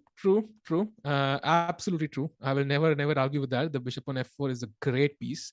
We saw it sit on f4. We saw it sacrifice itself on b8 for the common good. And yeah, I mean, if someday aliens attack us, this bishop is the one which can probably save us. Absolutely. No arguments there. Okay, so he went for b6 after knight c3. So now maybe bishop d3 makes sense. Okay, that's what he played. So white wants to maybe generate some play on the king side, but maybe with castle, knight e5, and okay. I mean, white does want to get the c4 break at some stage, but white has to be clever because it also opens up the position for black as well. So this break has to be timed perfectly. True. And there are also maybe some ideas with h4, because that Greek gift with bishop h7 is also just hovering in the air. Yeah, just to kind of play some random moves. Let's say h4. Let's say, I don't know, bishop c8, and then this kind of becomes very dangerous. So king g8, queen h5 already is almost curtains. Bishop g5, then at g5, and that's why we played the move h4, because the rook comes into the game. I love these double colored arrows, though. I have to say, I like this a lot. Yeah. It's actually quite artsy. Okay, bishop d3 is where we are right now. That is, I think, too much of a fantasy world. Will not happen. Although we've seen stuff happen, but that is very unlikely. Okay, so I think this game is still progressing. I think Raja is thinking. I'm just thinking that, if he wants to, I'm definitely thinking that Raja sees the idea of bishop h7, but he's probably debating whether he should play h6 or not, because h6 can also, act as a hook, in the later part of the game, because h6 is not sort of thematically correct. It's not something you would play if you had a choice. True. So I think h6 might be something that he. Yeah. So I'm really loving Sahaj's take on various positions of the game. Loving the commentary from both of you. Thanks a lot, Vasant Bhai. And yeah, Sahaj is definitely really has some insightful things we can all learn from. And yeah, so black is okay. Interesting. I think he played bishop d6. That's interesting. Bishop d6. I think it's quite interesting. So now this is again another London, sort of idea where you allow bishop f4 and you just take with the e pawn on f4 and you focus on the e5 square. So now here a move like just castle is very good for white also. Actually, you put the pawn here and yeah, it's London. So we already have this triangle of pawns similar to London. So he managed to get it somehow. I don't know how he did it. He got it. Yeah, it's some form of a London here for sure. Yeah. So we know who we are rooting for now, yeah? Yeah, from White's perspective, it is exactly the London. Yeah, nothing is different actually. Nothing is different. Yeah. I mean, the difference, I guess, is usually you have a pawn on b2 and black has a pawn on c5, and okay, but that doesn't really change much in the position. Yeah, so imagine white played b4, black played c5, and he took on c5. He took, I don't know, somehow, I don't know exactly how, but something happened. B4, C5, we took, and black captured with the piece, and we did not take his piece for some reason. Anyways, something like that. No, imagine just giving this position London course and just saying, just come up with a way that this position, that this capture came on the board. It's not so easy. Yeah, true. So I think this game is still progressing. Maybe we can have a look at the other games. I think as of now, all the games might be roughly balanced. So SL right now is in second place. So maybe we can quickly go to SL's game and see how he's doing. He's playing Arunya Ghosh right now. And Sahil's whole body rejuvenates whenever he hears London, no matter what the context. He's not the only one. He's not the only one. Yeah, I've brought more people into my team. So now we're all with him. Yeah. Okay. Oh, here also bishop is on f4. Bishop is on f4. It's winning. Exactly. Sorry, this is what the world wants to see now. The bishop on f4 on this excellent diagonal. Maybe sometimes you like the pawn on c4, but this doesn't change stuff. Always bishop f4. Done. We're done. Bishop g5. So bishop g4 takes. E6 castles, bishop e7, queen to b3, queen d7, knight to c1. So headed for some greener pastures to these squares.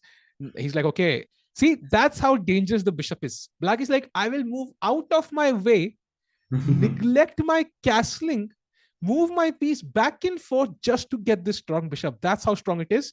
And white plays bishop e5. And now if you capture, then pawn takes, and this knight is kind of a bit stranded. So he first castles, knight d3, rook c8, rook c1, f6, bishop g3. He takes, and now knight to a5 and queen to b5 plate, takes. Yeah. So very drawish position, I would say. Yeah. I must say this idea of knight c1, knight d3 is, completely new to me. I have not seen this before in a game, but I think the knight on d3 is it looks quite nice. It's very well placed. It protects the b2 pawn. You have the idea of knight c5, and you also have the idea of knight f4. This knight is very well placed, I think, on d3. It's a quite an interesting idea. b3 and a6. What's happening here? Can I not just take on c4 and? Can I not just take on c4? What's happening? If d takes c4, I think is what you will probably. Yeah, I think so. Then this is that. Yes. So now I have a bunch of choices. Yeah, I have a4. I have knight f4. Not sure what to play here. What do you think, Sahil? This looks somehow uncomfortable for white because a4. Then which one do I?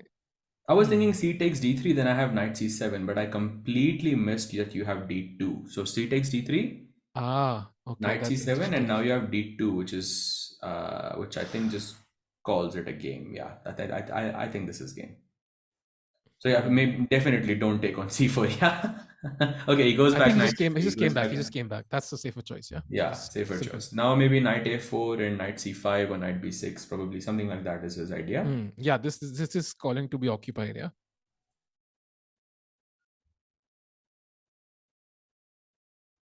Can you dance on London to Magda? Yeah, so I guess we all can, but the thing is, interesting. That's a good question. I think we'll have to think about it. Maybe prepare some choreography for that. I think They're giving you content ideas here. yeah, true. This is Maybe awesome. Just yeah, do maybe it. someday for sure. Mhm. Okay, so this game I think is headed towards a draw though. I think it looks very simplified. Not many imbalances in the position, similar pawn structure. So let's go to some other game. Which one shall we go to? I think there are. Yeah, Aditya actually played h4. Can we just go back to that position? Okay. Because it looks like a very nice London now. So after the move, we saw bishop d6. He directly played your move h4, and because now the bishop is not on e7, g5 square is not controlled. That makes it even more sometimes dangerous. Yeah. So he takes on because f4. Knight g5 straight is like yes, one of the ideas. Yes, and now knight d7. So knight is coming to f6 to defend the king side. Maybe queen c2 attacking h7. Knight comes to f6 defending, and knight comes to e5. So on active square, this is the typical square you want to put the knight on. a5 maybe on a good day trying to exchange the strong bishop. And now let's go h5. h5. Let's go for the attack. You see, if black plays h6, then I have the idea of g4, g5 because h6 provides a hook. And if you don't play h6, then I will play h6. And then after g6, you always have sort of mating ideas around the g7 square. So h5 here is looks very decent to me. Yeah. For example, h5, h6, and then g4, and then you can basically get an open file almost guaranteed. I mean, generally, when you play moves like g4 here, you don't have to calculate. Just play it and just throw g5 and then calculate. But I think with every win, I think players earn a lot more prize money. So I'm sure they're thinking a little bit here. They're like, no, for sure. He played h5. Wow, nice. Aditya seems to be in very good form. For sure. Now black has a tough decision to make, whether to allow h6 or to, after h6 also you have mating sort of threats, like mating motifs around the g7 square. Yes. And if black plays h6, then you have this, you always have to be on the lookout for g4, g5. So it's a very tough decision from the black side. By the way, can you guess what happened? He played bishop a6 instead though. And now h6 is on the board. Ooh. I can't say that I liked one idea more than the other. I think they both seem a little uncomfortable for black. But the good sort of thing is that you have, I mean, the queen side has consolidated in this case. So you have, black at least has a target on c3. So, that is something that black can play against in this position. So it's not like only white has some attack on the king side and black has nothing. So just to, I know I've been talking about the London a lot here, but just in your normal London setup, your white pawn remains on b2 and black pawn, let's say, is on c5 or something. No, you have an extra pawn on b2 and black has an extra pawn on c5. And in this position, like, it's much better for white because the queen side is not consolidated and you still have some attack on the king side. But I think this one, regardless, is a very difficult sort of position for black. True. And by the way, do you think this would be happening if there was no alpha 0 here? I think the edge pawn push has become so much more popular now. I think at one point when the games came out in 2018, I remember, like, you were seeing h4, h5 in every single game, yeah? Every single game. Happen in every single white, black, pink, whatever the color of your pieces, you were just pushing the h pawn all the way. It became so trendy. And we've seen how the king on g8 can be boxed in even in endgames. This is a huge problem for black sometimes. Even in that very famous book by Matthew Sadler and Natasha, I think it was called Game Changer.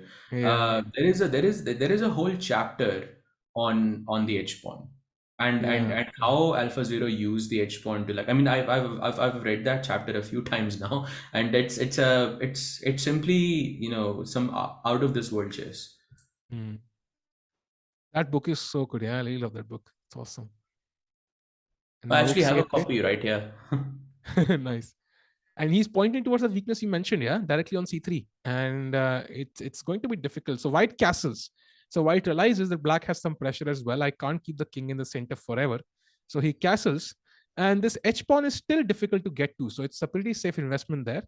And now the question is, can black create enough counterplay? I think that's pretty much it. So I guess it comes down to, getting the c4 break at some stage. And I think if that is successful, then white will have a decent advantage in this position. But then the issue is c4 is somehow then black gets d5, yeah, and then d4 and f4 both become weak. So it's But then you get queen e5 ideas. This is why the pawn on h6 is so powerful, because the knight on d5, even though it looks active, the queen on e5 is just going to be so much more difficult to deal with. So maybe not c4 right away. I think right now you're losing the pawn on f4. So if I play c4 takes, and then queen f4 will be hanging. So maybe not right away. Maybe you can just protect the a3 pawn for now and just go a4 or something like that. That seems logical. He plays rook b3. That's okay. That's I think a4 you have rook b4, so it's all okay. I mean, it's okay. I think he's also planning to get rook b1 in. Yeah, so you've done what you could on the king side, and now I don't think there's much you can do. So you just focus on the queen side. You also have a weakness to attack, by the way, on b6, and he's trying to use all his pieces to basically put pressure here. And yeah, this is not going to be easy, I think, for Harshit here.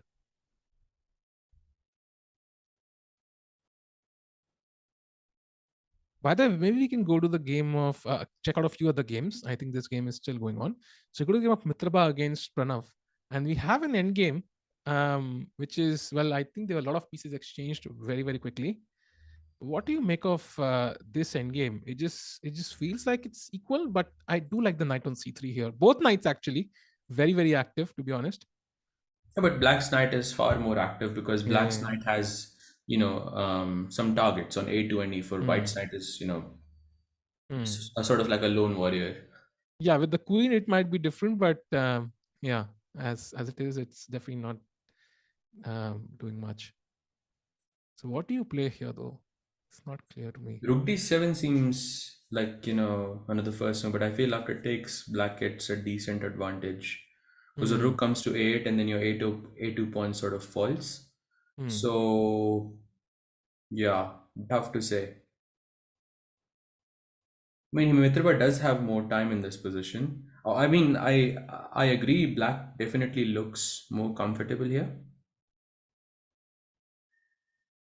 Yeah, white has no rook d1 ideas. I think he has to take, or maybe he has to play e5. I think those are the only moves because the pawns are also e5 looks interesting because e5, if rook d6, king d rook d6, ed6, and then king d7 is not possible now because of knight e5 check. Yeah, and then the f7 pawn sort of falls. Yeah. So some play e5, yeah, that's a nice move, Sahil. I like that. Thank you. But I think, to be honest, I think Mitraba will hold this. I think I trust him because he has more time on the clock, and his rating is screaming at me to not evaluate his position too harshly. So I think he will probably be fine. Yeah. Although the game is still going on. And now maybe we can have a brief look at the Adiban game, where the knight is just okay. That's a very interesting king on b1. Not commonly you see the pawn on b5, a3 when the king is on b1 in this situation, and there's a lot of pressure on the king side. Yeah, it looks like some weird English. Yeah, Adiban's games, there's always something, unconventional happening. Yeah, I do like his position though. It started from the English. Yeah, it started from the English. Okay. Right, do this special pawn. Yeah, white gained a lot of space, but then black also got a lot of squares now. d5, he broke in the center, and white went queenside. Knight comes to c4. Yeah, once this bishop goes in, suddenly this attacking side becomes much weaker, and white has nothing of an attack so to speak of. So it's just one way. I mean, sacking the e4 pawn is quite normal in this opening. it doesn't matter if you castle short side or long side, because either ways you have some kind of initiative. So now I think there is knight b2. Okay, I was thinking knight a3 also is possible, but knight b2 makes more sense because the b2 bishop, is the active bishop, and wants to get rid of it as quickly as possible. So after queen e6, do I have knight b3 check? I'm just wondering. Okay, takes. Then bishop takes a3 check, and then I take the queen on e6. So that way I recover the pawn. Okay. That would be very interesting. So, for example, queen e6, it's not a check, intermediate move check. You pick up the knight, but then bishop takes a3. That's a very clever trick. And the king, let's say, goes to c2, and now I pick up the queen. So maybe it just works, yeah. And if this works, then the a pawn becomes super dangerous, yeah. It's super dangerous because it's defended, it's a pass pawn, and you always have to keep it in a lock and key, and any endgame might be a problem sometimes. Although white can have a huge center, so it's not a one-way street. But yeah, he took on okay, what happened exactly? He took on d1.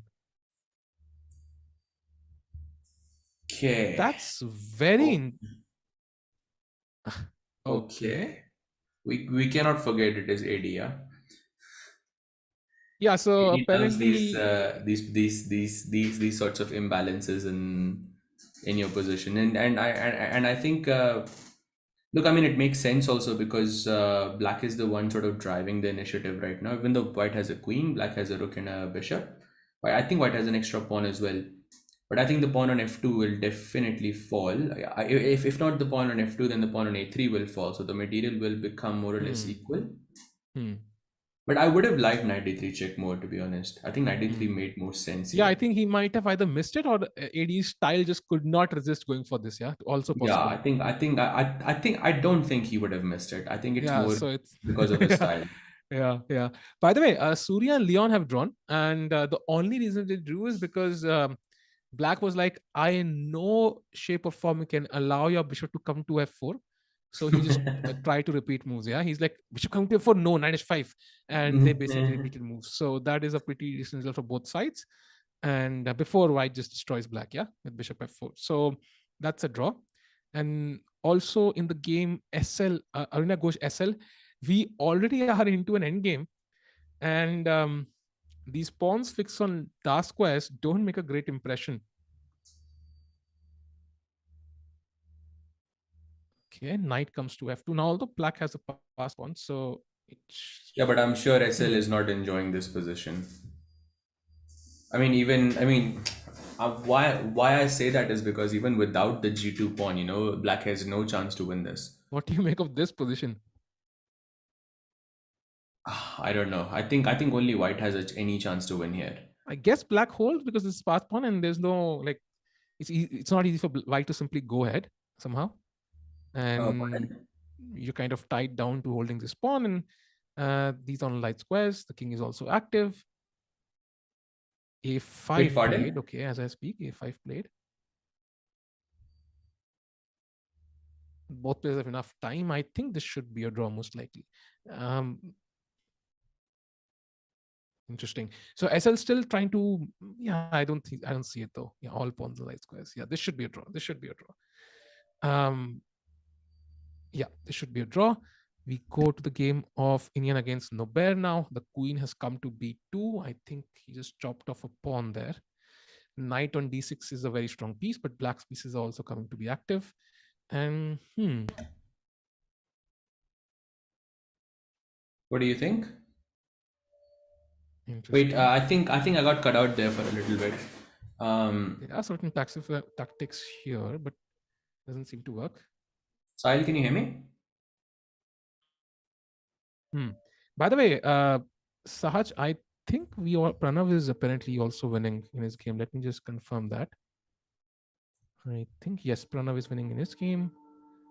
And Bharat is pushing as well. Yeah.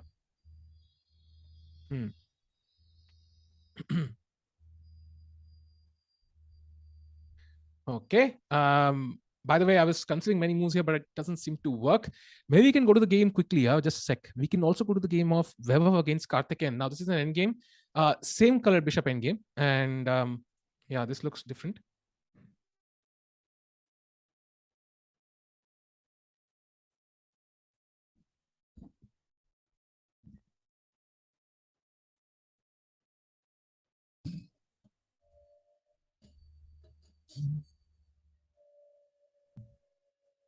Hello, Sahaj, am I audible?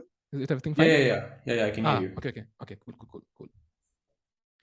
So G5 played by Karthikeyan now. And what do you make of this position though? Like white seems to be a pawn up and he's pushing it. He's pushing it really, really fast. Yeah, black wants to get probably G4, H4, and G3. Yeah. Okay, but G4 I think is where you start. You also have the idea of G takes H3.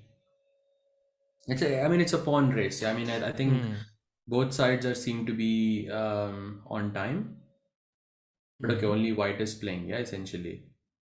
I don't know. What do you think about G4? G4, what if I just take? I was thinking just taking. And the only question is it's difficult to push these pawns now. Yeah, you can't go A5. And to maintain defense, I have to stay here. And then even you have bishop F3 ideas. Once the bishop comes to G4, maybe you go D or bishop D5. Rook A3, okay. Rook A3 played. Maybe he's going for G4 and G3. Okay, G4 and G3, yeah. Yeah. Yeah, not easy to push this pawn. Seems like it's equal. Yeah, not easy to push these pawns at all. And the rook, yeah, it's kind of stuck as well. Yeah, you don't have any checks. And interesting. Is there any game which is like close to a result? I'm very curious. Let me just see. So Pranav's game was apparently winning. Let's go to that game quickly, if we can. Okay, is there any other game which has a result? Okay. By the way, Adit, okay, I'm looking at the wrong game. I think it's my bad. I think Pranav's game seems to be close to. Yes. I mean, he seems like he's completely winning now.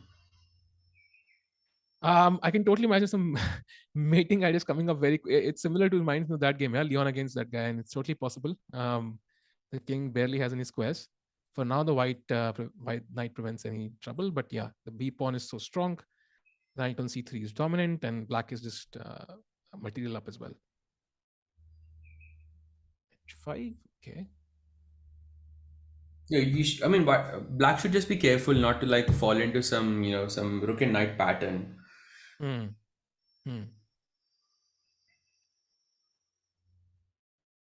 But yeah, okay, I don't think that's happening.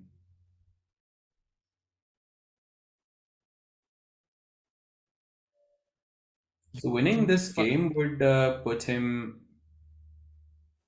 Pranav, I think, is on 12 points. So he would gain 3 and go to 15. So that will be 1 point. I think he might be leading the event if he wins this round, because I think SL drew already, right? Yeah. SL drew. So he and Aditya also looks like he's okay. I think his advantage has sort of slipped away. Oh, that's interesting. So if we go to the Aditya game quickly, I think here Pranav should win this. If you go to that game, I am no longer convinced in Aditya's position, because the A pawn seems to be very, very strong, and white has nothing of attack or whatever to speak of. At least it doesn't feel that way to me. And I mean, I guess the pawn on h6 just is sort of like insurance. It's just in there might be some tactical ideas with the pawn on h6, but but I think black is just a pawn up in this position. So I mean, you would have to give up the a4 pawn eventually, because the knight has to move from c3 so that the rooks can get access. So yeah, but it's difficult, I think. But this knight e2 takes and then rook comes to c2. Even that might be, although white has his own rook on the 7th rank. So and you see supported by that h6 pawn. That h pawn is very, very strong here. You might also have some knight d7, knight f6 check, or knight g4, knight f6 check ideas here as well. True. That would be the dream case scenario, yeah? Getting here and then rook here, and you mate here on h7. That would be awesome. Prag blundered mating 1 against Duda with rook and knight combination. Yeah, I remember Prag sitting there, right? That was the meme, yeah? He was sitting there like this when he blundered mating 1. That was very interesting, I think. Yeah, so I think Pranav, if he wins this round, he's going to be leading most likely, or he's going to be sharing the lead with Aditya. Yes. Unless Aditya just brings one final trick in the position and Yeah, he's managed to, But Harshit has been on a roll today. I think he's just kind of cruised through. So far, I back him to convert this. But of course, the decision to give the a4 pawn so quickly might not be easy. That is one problem for sure. And white will always have play, as you mentioned, with this pawn on h6.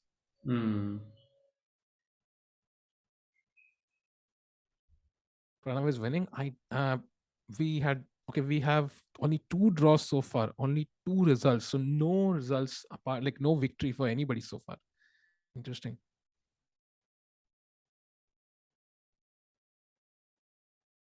I think yeah, let's stay on this game because I'm quite curious how this how this will play out, because it's not so easy to play this as black either. Black has to make some kind of a progress here. No, otherwise a knight, let's say knight g4, knight f6. I know we said it's a dream scenario, but if black sits and does nothing here, then we can go knight g4, knight f6. I think easily. And if black by any chance plays f5, then the knight goes back to e5, and then that's just a fantastic position. Yeah, he Knight plays e2 I think is logical, because you have to sort of eventually give up the pawn on a4. Yes. And now the question is, now, yeah, do you d4 or f4? I was thinking this also. You can just save the pawn for now. But okay, knight f4 just played. And yeah, rook b8 also you allow rook b1, yeah, because then rook b8 check becomes dangerous. Okay, knight f4, and now can I take on a4? That seems logical. Yeah, I guess you have. Yeah, I guess you should. And again, the question is, whose second rank is a bit more dangerous. I think white might have the edge there. Yeah, because let's say you go rook a4 in this position, right? And black plays rook c2. So like here, maybe I can even go king to g3, for example. Because now I'm forcing you to take with the knight. Unless you have g5, which I did not see. I think you have g5, yeah? True. Yeah, true, you have true. g5. That doesn't By seem the way, good. this happened actually. He played rook c2. He played rook He c2. played So rook this c2, happened. okay? Yes. So what's the idea here? King g3 just loses to g5. Knight c6 or rook c6? And it's not easy at all. What do you do? Your rooks are completely helpless against this pressure. Yeah, but I think knight c6 or rook. I think rook c6. Yeah, because rook c6. You will play. Okay, he played rook c6. Rook c6. He played rook c6. Yeah, so there's this back rank thanks to the h pawn. So black takes on g2, and we play king h1 now. And I think first you're looking at a repetition here with rook b8, rook c8, rook b8, rook c8. And if black moves the rook to f8, then it can also, the position can also turn around very quickly. True. Because then rook a7, rook c7, and then you have f7 hanging, then there's a g7 check, and yeah. Yeah, rook f8 would be a step in the wrong direction, clearly. I think black is only active because these both rooks are threatening to come into the game. And if he can't bring them both, then suddenly rook and knight will not end up mating you. And then white will go to the 7th rank, and it might be game over, yeah? So either black takes the repetition and with rook b8, or he comes up with some clever idea, which I'm not so sure about. You can always play rook 8 takes c6, rook, then... Yeah, and now just f6. But this is just a very dangerous, tough decision, I think. Yeah. This is a very tough decision. Yeah, for sure, because you're giving complete access to the 7th rank and the 8th rank. You need to calculate this, for quite and some this pawn, time. is so close to queening. I might be even ready to give this pawn just for a few checks, and that's picking up h7 pawn. You never know. Like check, for example, king f7, check. Where do you go with the king? That's also awkward. Like if king g8, I at least have a draw, if not more. I think you'll go king to e8, maybe. Yeah, king to e8. Now this knight is a problem, I think.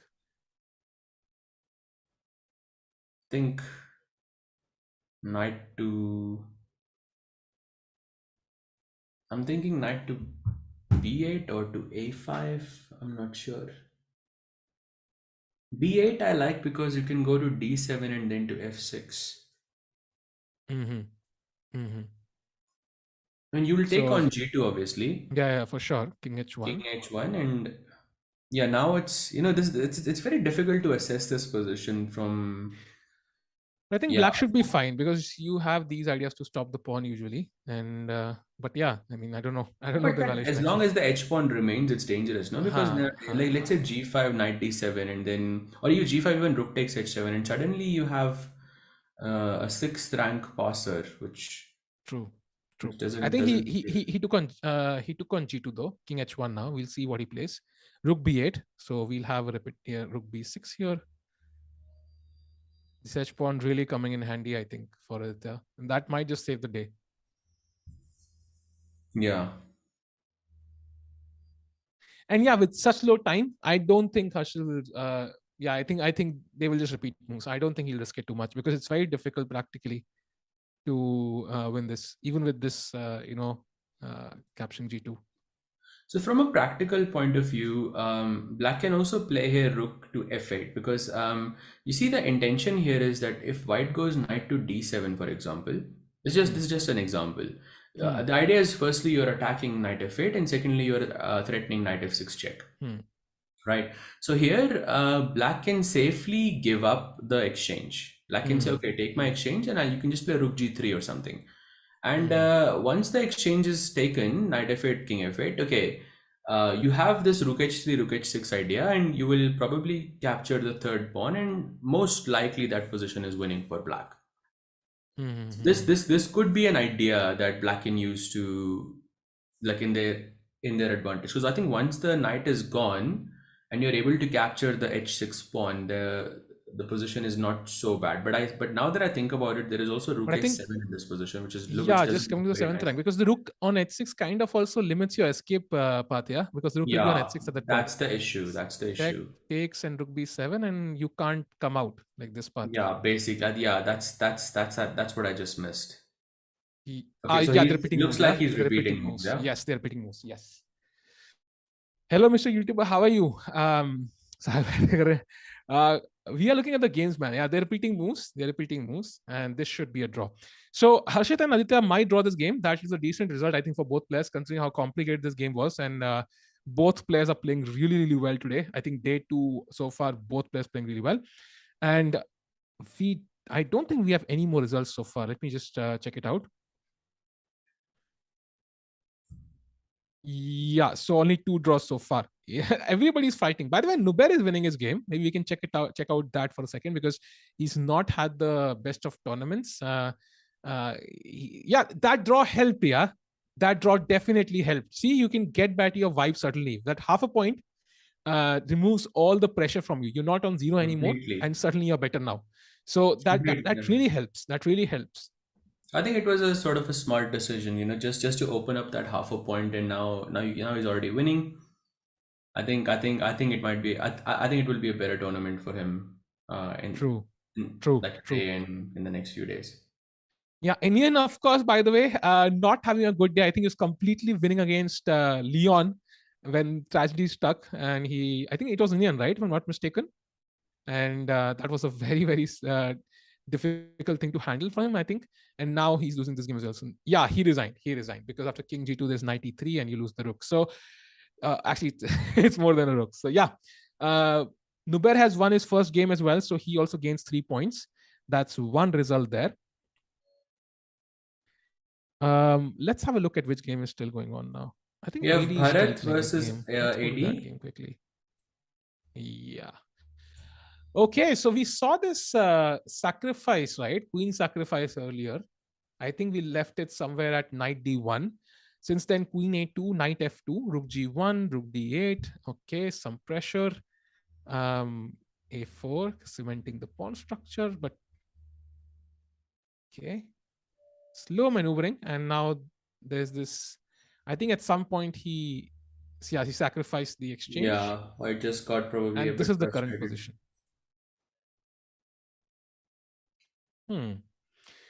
And this is the case where I think black might be better, yeah, because the b6 pawn is defended, so this is impossible to capture literally.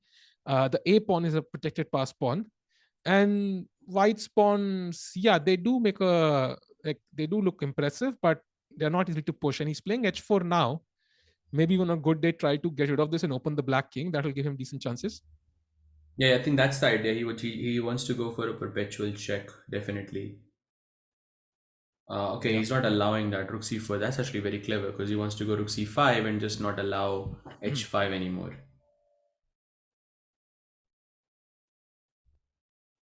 Yeah, I think my microphone has some issue again.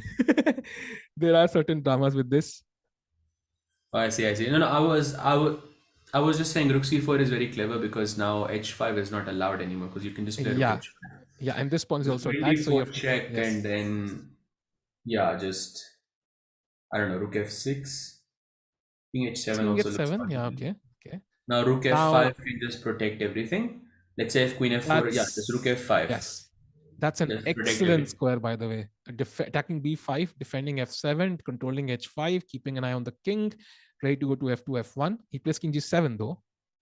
Maybe just trying to gain some time on the clock. I think he's just trying to gain time, yeah? Yeah. And if I think this pawn falls, then it's over, yeah? Because the pawns will simply run very quickly. King e2 played.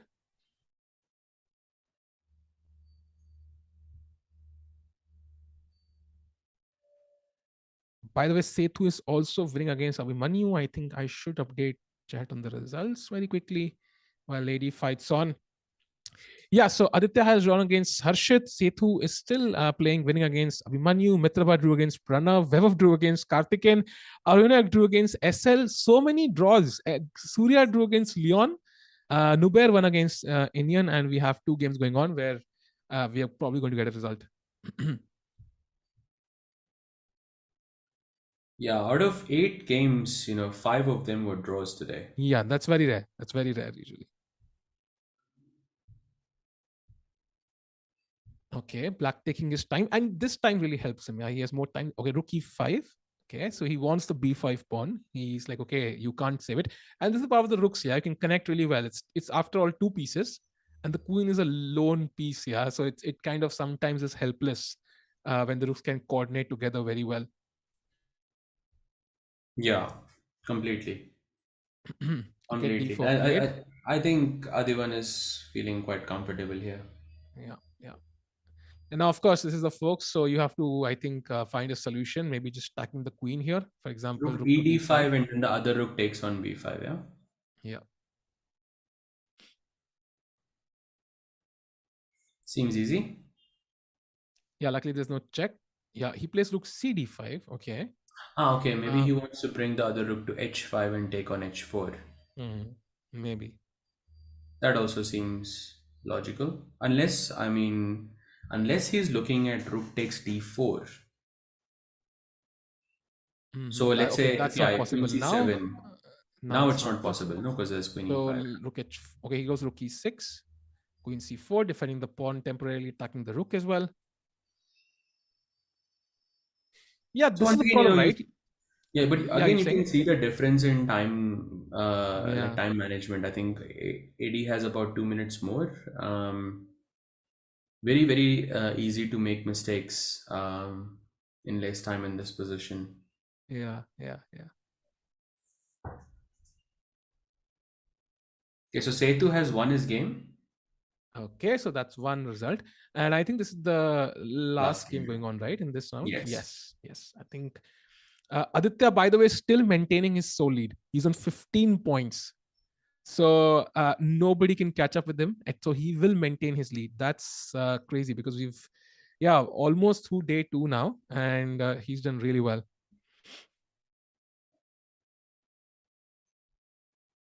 AD also coming low, slowly coming low on the clock. So he's not able to find a clear plan.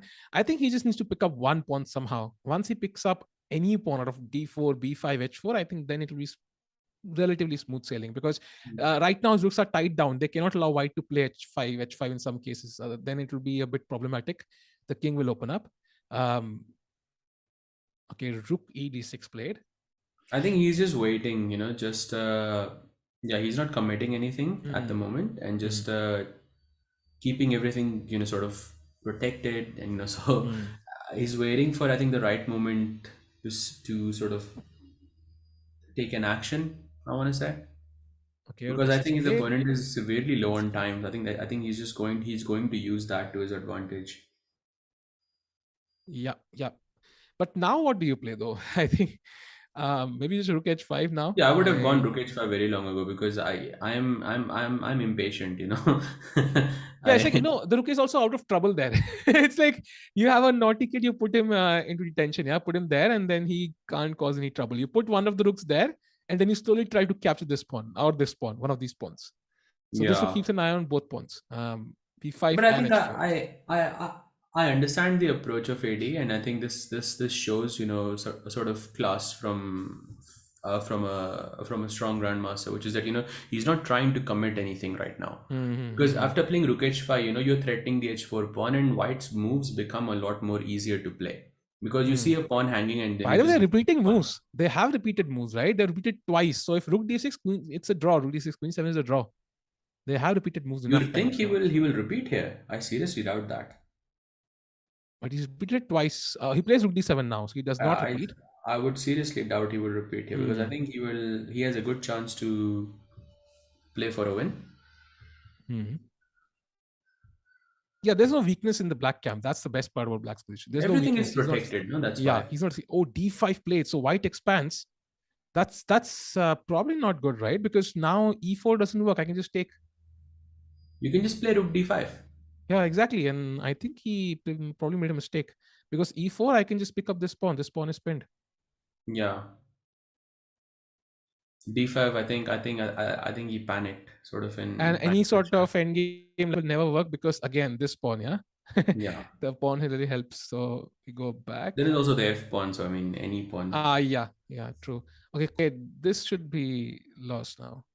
This pawn is really going to be captured at some point. Right now there's a pin, so it holds on. You know, in my head, I was thinking this position without the a pawn, and I still think black has very good chances to win that. Yeah. Because all you have to do is sack on e3, you know, both the rooks for the queen, and of course white will not be able to take it, and you can't defend the pawn either. So I'm quite convinced that this is already winning. True. In bullet chess, you can totally just start pushing this pawn. The queen will have to go to distract itself to capture it, and then you play other rooks to e3. You pick this up, all trades, and then you win the king pawn endgame with like this. Yeah. Queen a1. Now just king h7. Just move the king out of the diagonal. King g8 also makes sense. Yep. Just and now move the simple king out plan of the is doubling diagonal. up rooks, and it's and then just take on e3.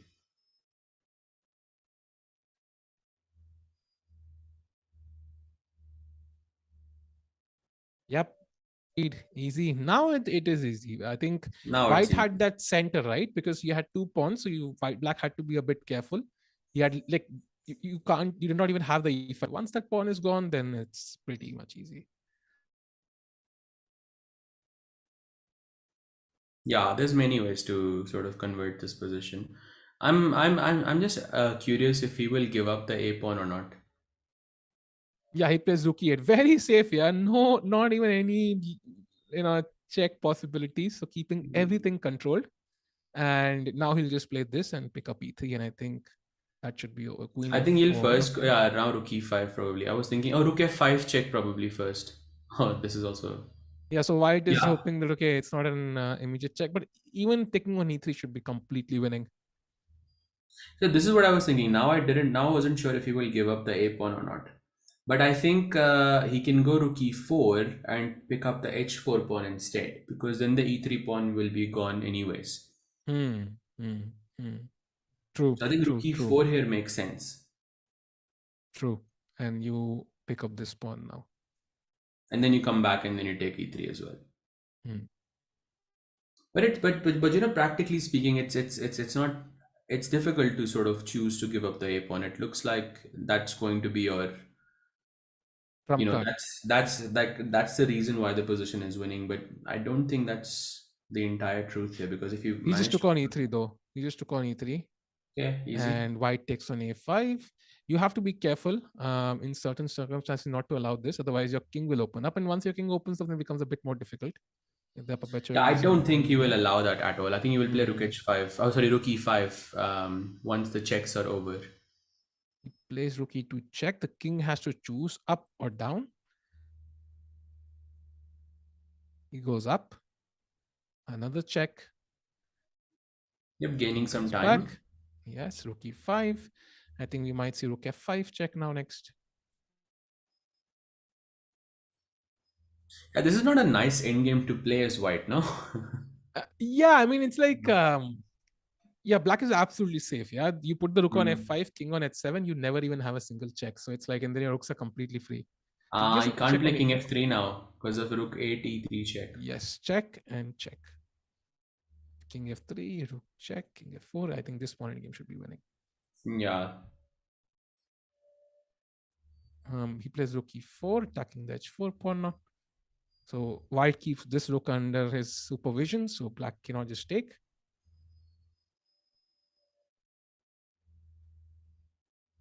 And now just rook e5. Yeah. Yeah, simple. Now, you know, white, yeah, I was thinking some king, Nigel shot king work, but even that doesn't work. Yeah, queen c8 check. Yeah, king h7. Yeah, king g7 would allow queen. Oh, now it's queen c3. Queen c3 again. Some irritating. Okay, it doesn't really change anything. Just king h7 now. But it's so safe. Now. Yeah. Yeah. This is over now. This is completely over. I think it's lines coming soon. I think white will collapse here soon. And Bharat, by the way, you know, he was I think ranked tied third, if I'm not mistaken. Yes, he was in 11 points, tied. I think before this maybe tied third, and he's playing really well. AD, however, having a bit of a comeback. That's good news always. He won the last game against Weber and is winning this game as well. Rook e2 check. Game over. Game over. King f3 would allow this. And if king f1, then rook e1 check. King f1, rook e1, king here, king rook e2, king f3, and rook e3. And yeah. Yep, game over.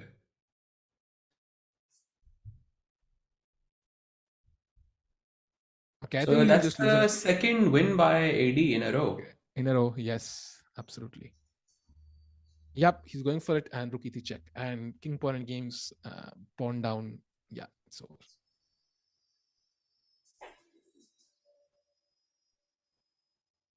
Yep, I think that's resigns. F4 and resigns. I don't think Bharat will play on. Actually, I've known Bharat to play on in lost positions in OTB chess, but this I think will not happen. And with this, I think AD has won 2 games in a row. And I think it's time to look at the standings once and see where everybody is right now. And Aditya, again on top, he's maintaining his spot somehow. I don't know how he's doing it, but he's maintaining it, yeah? 1 point ahead every single round. So he right now is in the lead with SL on 14, Karthikeyan on 13, Pranav on 13, and it's very, very jam-packed. I think last time it was, we always have had a one leader clearly cruising through, but so far it's really, really close. Completely. And I think his next round is going to be quite probably the biggest, like one of the bigger tests, because he's going to be playing Sethu Raman. Yeah. At least he'll have the white pieces there. So maybe we can take a very short break for 1 minute, and we'll be right back, chat. It's time to take control of your journey towards chess mastery. Magnus Carlsen introduces Chessable, the definitive solution for studying chess. Move Trainer uses the science of spaced repetition to identify your strengths and eliminate your weaknesses. There's no need to set up a board, remember which page you're on, or keep track of all the moves you miss. Move Trainer empowers you to go from the opening to the end game with confidence. It's a seamless, effective, and fun way to study chess. Choose from one of the largest online chess libraries in the world, with hundreds of titles ranging from classic books through to our exclusive Chessable courses, including over 100 free courses. Get expert insights from International Master John Bartholomew, Grandmaster Sam Shankland, International Master Christoph Silecki, Grandmaster Simon Williams, World Champion Magnus Carlsen, and hundreds of other instructors. Get started now and join our growing community of over 100,000 chess enthusiasts at chessable.com. Chessable, take control of your journey towards chess mastery. I'm ahead of the game. I'm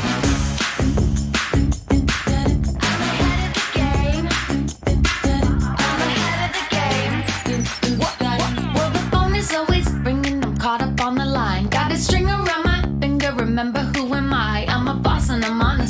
my rocker, but follow me, I'm ahead of the game. I'm ahead of the game. I'm only ever slinging, I'm working overtime. Got the song and I'm the singer, the melody, the vibe. I'm a prodigy, logically, I'm impossibly wanted. Then they'll remember my name. They'll remember my name.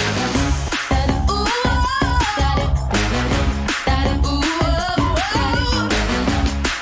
I'm ahead now. I'm ahead of the game. I'm ahead of the game. Ooh,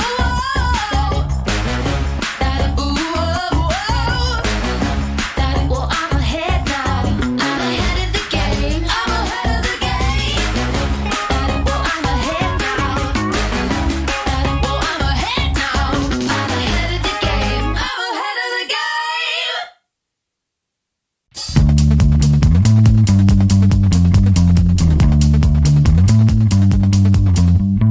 First of all, I think white goes queen f4. Here the move is still queen f5, right? You are following my games, you will see I play a lot of games. Finally, guys, so much work for just one pawn. It's so much happiness.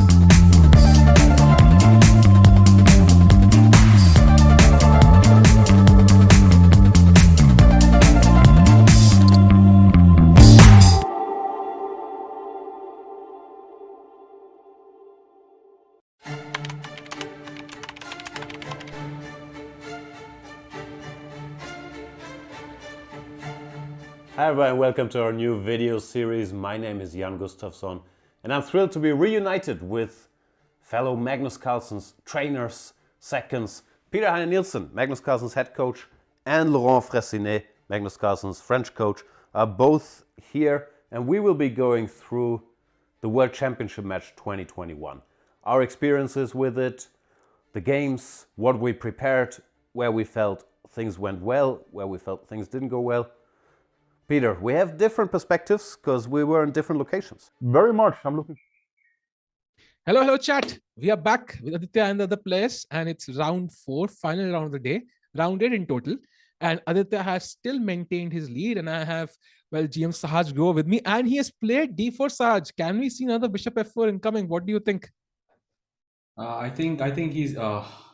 I Oh, think okay. Bishop now, bishop f2 possible. Okay, now probably not. Yeah, bishop probably g5. not. Yeah, probably not. I think we need diversity though. We need diversity. I think that's a good thing. Oh, So this is a very interesting line. Yeah, this we are entering Moscow here. yeah. This is. Although nowadays it's the other way, but yeah, true. And now knight takes d7. Sahaj didn't get it, I think, still, but okay. Yeah, I mean, he got the bishop on g3, I guess, on Bishop the e5, diagonal. yes. So we'll take it. Yeah. The bishop got there eventually. I think eventually the bishop has to get there, and every good. Yeah, even here the bishop comes to the diagonal. So why just dance around? Let's just put it there in the first place. And both players playing really fast. They've actually used almost 17 minutes on the clock, so they've gained a lot of time on the clock. All preparation so far. And this is an important game for Pranav. If he wins this, he is guaranteed to have the lead. I think Janvi got my joke there. She understood it. Results, she wasn't by so far. Aditya, who's been a surprise package in this tournament, has played really well. And I don't think he's lost a single game so far. He's not lost a single game. After 7 rounds, it's a strong field. That's crazy. And he's maintained his lead on 15 points, 1 point ahead of the others. Bishop e7 now. Okay, maybe now I'm thinking queen d2 with the idea of queen f4. Or maybe queen c1 with the idea of queen f4. What do you think is different queen c1 and queen d2 there? So queen d2 allows b4 and then knight on e4. So knight can capture on e4 and yes. then it's a threat. Yes. That's why I'm going for queen c. It just feels safer. Yes, and once you move this, knight e4 might be. Yeah, that could be the issue. Although it's still very difficult to calculate this. Positions, inside Moscow, they're. It's anyone's game, yeah. It's anyone's game. It's firstly comes down to who is better prepared, and secondly, who has better understanding of the position, and third, who can calculate more. True. I had so he has played queen c1, yeah. I had so many jokes in my mind, but I can't say them actually. Unfortunately, maybe after the stream. Same. Queen c1 done now. And yeah, the queen is coming to f4, as Sahaj mentioned. That puts a lot of pressure on the black position here. Black's king still, I think, will... Yeah, it's a difficult choice. Where to go, where not to go. Difficult to say, because I think queen f4 now definitely puts pressure on it. I'm not sure how you're going to protect it. Yeah. And by the way, shout out to this bishop on e5. Just showing how strong this bishop is. King side, I got it. Queen side, got it too. Center, got it too. Like, what else can this bishop do? What can it do until people realize the power of the bishop on this diagonal? I just don't know. 100%. 100%.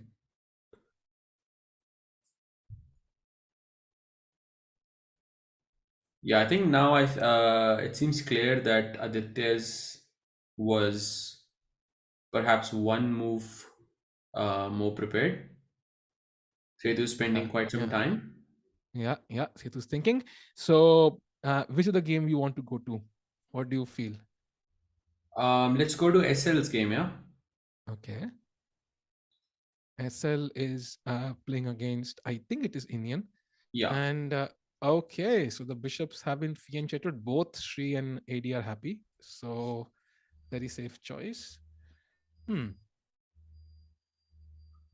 So yeah, so it's a standard position, yeah, because white probably should take on c5 soon. And then you have, after knight c5, you will have your standard IQP position. I think white's pieces are ideally placed against the IQP, because generally the rule is that, you know, whenever there is like an IQP, you need to cover the square in front of it. So if there is a pawn on d5, then the square on d4 should be covered. So the white's bishop is placed ideally for that. Yes. Something like knight b5 or e3, or maybe even b4, just to kick the knight away first. Knight b5, knight d4 is very standard in these positions. True. And SL, of course, you know, if he wins, I think he might just take the lead as well. So he would love to finish in first place after half of the tournament. So this is an important game for him with the white pieces against Indian, who, well, I wouldn't say, I think he's at a very, I would say, not the best of tournaments, but a normal tournament, I would say. So he's won one game against Raja Harshit and a couple of draws. So SL would back himself to probably put pressure. SL hasn't been in, obviously this day hasn't been good for him because he has lost all of his games today. Indian, yes. He has lost to Surya, and then he's lost to Leon, and then to Nubair. So obviously he's not in the best mindset for this this game. So I think he will also be looking for something solid where, you know, just you get, just like what Nubair did, you know, try to get half a point and then you focus on the rest of the tournament as a sort of like a new day and a new round. Absolutely. But I think SL probably has different ideas. Yeah, he will try not to give that half point. Yeah, he will give up everything to just win this game, I think. 100%. Well, so far, SL's score with white pieces has been either, I mean, he has beaten Mitraba, he has beaten Bharat Subramaniam, and then he has lost to Aditya. So he has, with white pieces, he has only had a result. He hasn't had a draw so far. So clearly he backs himself up, yeah? I think with white, he always goes for, you know, sort of aggressive, exciting positions. But yeah, I think like here in a position like this, it's again very standard. You know, I think he wants to play against the IQP, so I should be expecting DC5 in this position soon, if not now. They both have very white shirts and we both have black shirts. I think at this point we can literally play hand and brain or something. It will be so easy to figure out who's white and black. Anyways. DC5 knight c5 has happened, and we have an IQP as mentioned. And yeah, white's position is so comfortable. Yeah, bishops on the long diagonals. Black is not even fully developed yet. One piece to develop. B4 on the board. Yeah, this is again very standard. Knight probably will go to E6 now to cover the D4 square. mean, both sides want to cover the d4 square basically, and I think Yes. SL will respond maybe with something like e3 just to make sure there is no d4 push, and you sort of keep this weakness for the long term. He goes That's 94. Also, I think a very common square for the knight. And knight. And now knight b5, yeah, very standard again. I mean, obviously, knight c7 is the bigger threat in this position, but when we look at the sort of the bigger picture, the move knight b5 is very, very standard because you want to keep control of the d4 square. True, absolutely So true. I think very soon that knight will come to d4 because I think you will play rook e7 or something like that. I'm not too sure if knight e4 was a good move in comparison to knight e6 because even though the piece it appears to be more active on e4, on e6 it has more function because you'll be controlling the d4 square. Yeah, rook comes to e7, but now knight fd4. So the forks are just, there are a lot of forks possible here. And black again has to probably move the pieces. I think bishop b7 Bishop or b7, bishop yeah. b7, one of them, yeah.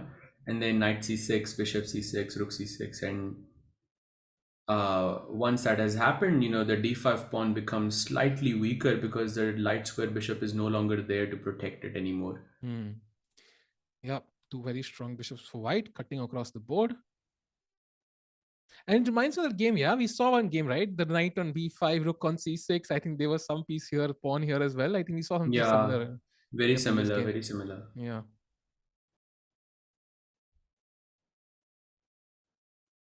So by the way, just discussing, we don't have to go back to the game, but it appears that Setu is still thinking after queen c1.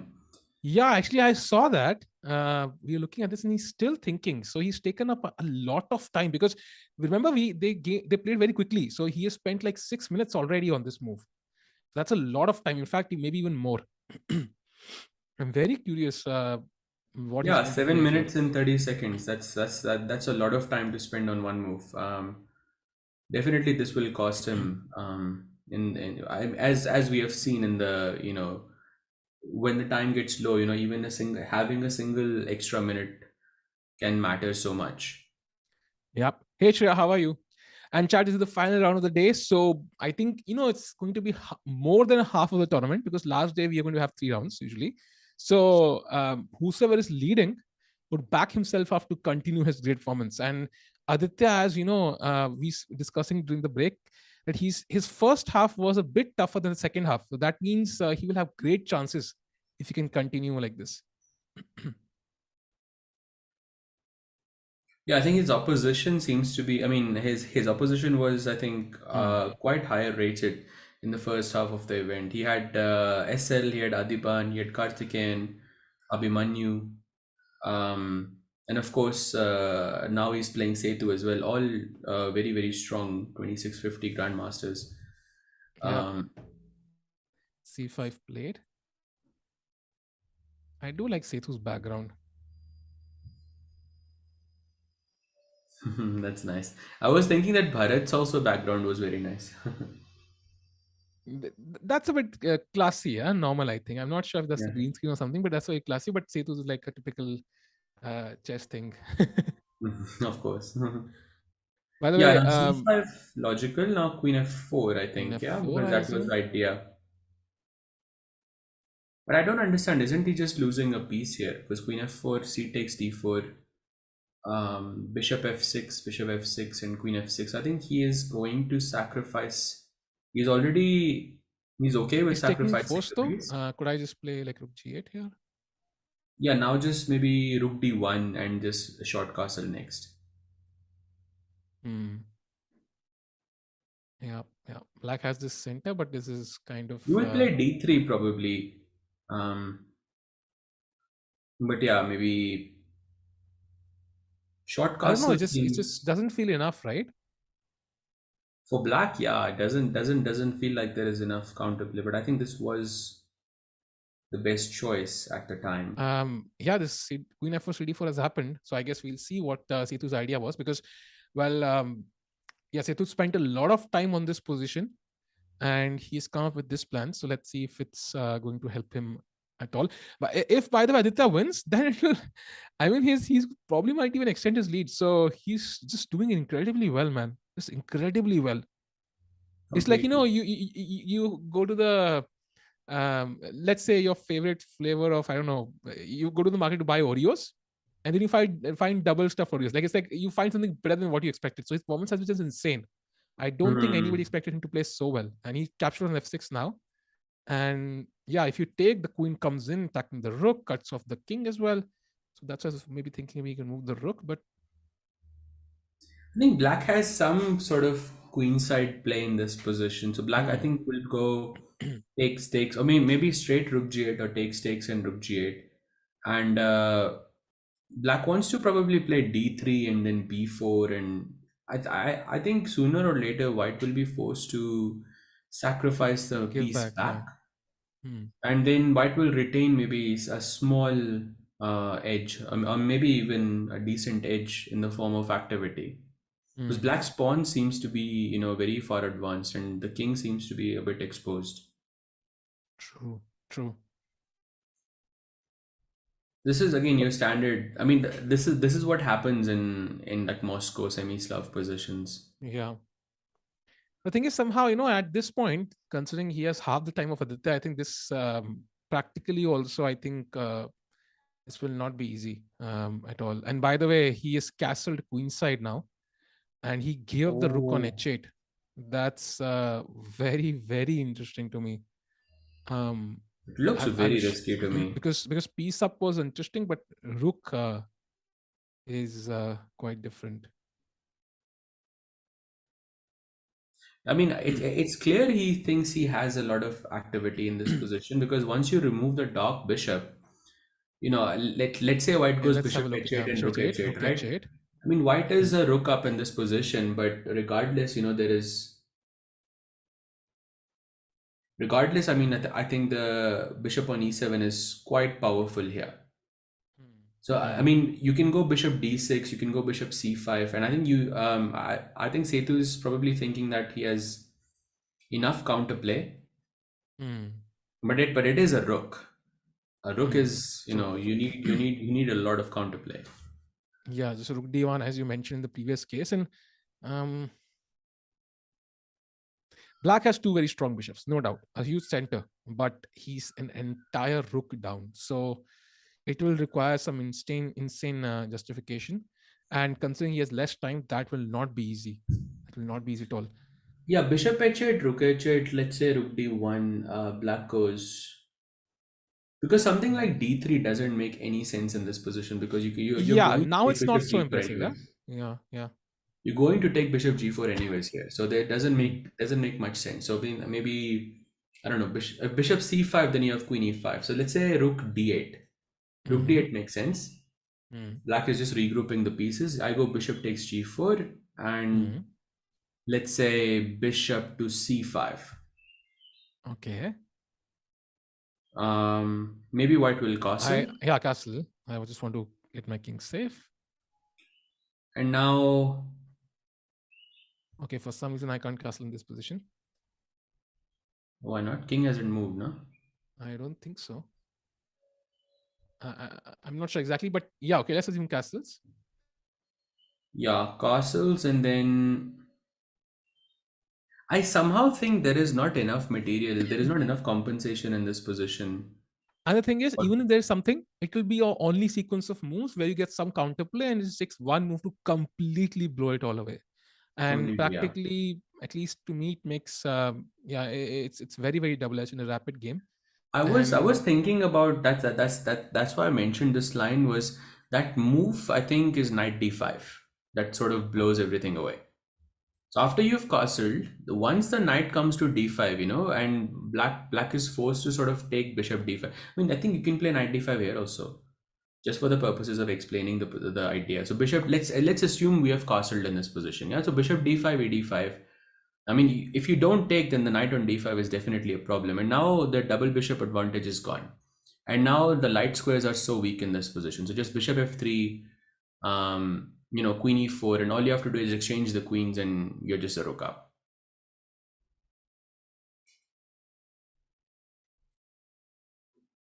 Yep, So I think yep, the definitely tough true. move in Aditya's game is to take on h8. I think the rest is not so difficult because you're just getting pieces into action, capturing pawns, castling. He Those takes things it. are, I think, easier. But I He think bishop takes it. h8 is a tough decision. Oh, he has taken. Yeah, he just took, and now black of course will take back. I don't think there any other move. bc3 come back, so you just take on h8, and then white will just try to castle as quickly as possible, as we saw.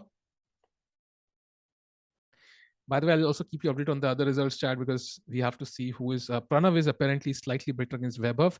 SL is apparently much better against Indian, so he might also win his game. Close So Aditya to winning, yeah.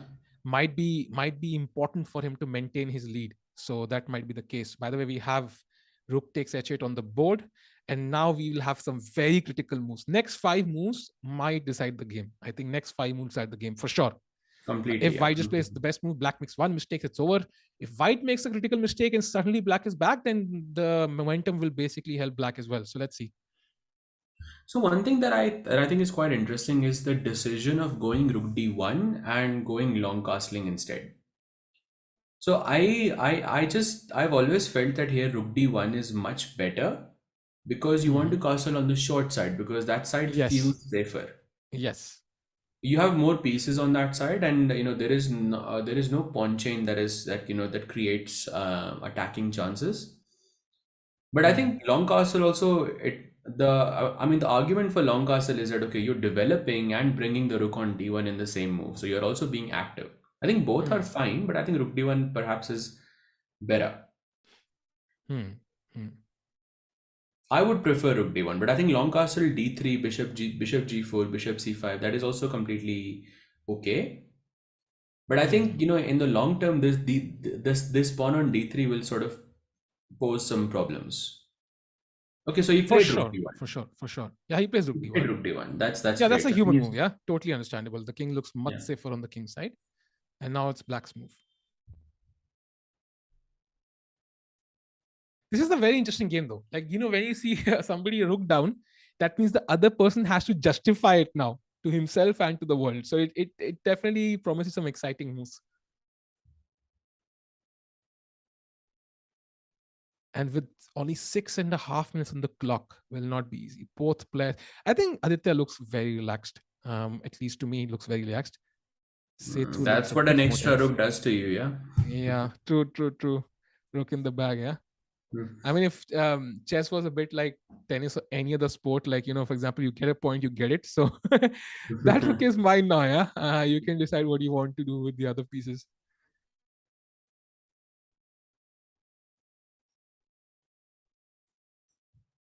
Plays rook d8, so we might have something similar. Yeah, rook d8 we expected, and now bishop g4 is what we were analyzing here. Bishop g4 or probably long castle, or sorry, short castle. I think both moves are extremely human, yeah? Yep. Yeah, I want to castle as quickly as possible, like for sure, because that's the only thing I feel might cause me headaches. I think in Aditya's mind, maybe he's also thinking bishop takes g4 and then the rook on h1 can perhaps come out through h3. And the king on e1 can go to f1. So you can sort of artificially castle. I think that's another idea, but I think it just complicates matters. Yeah, here just I think it's best to just keep it simple. Yeah.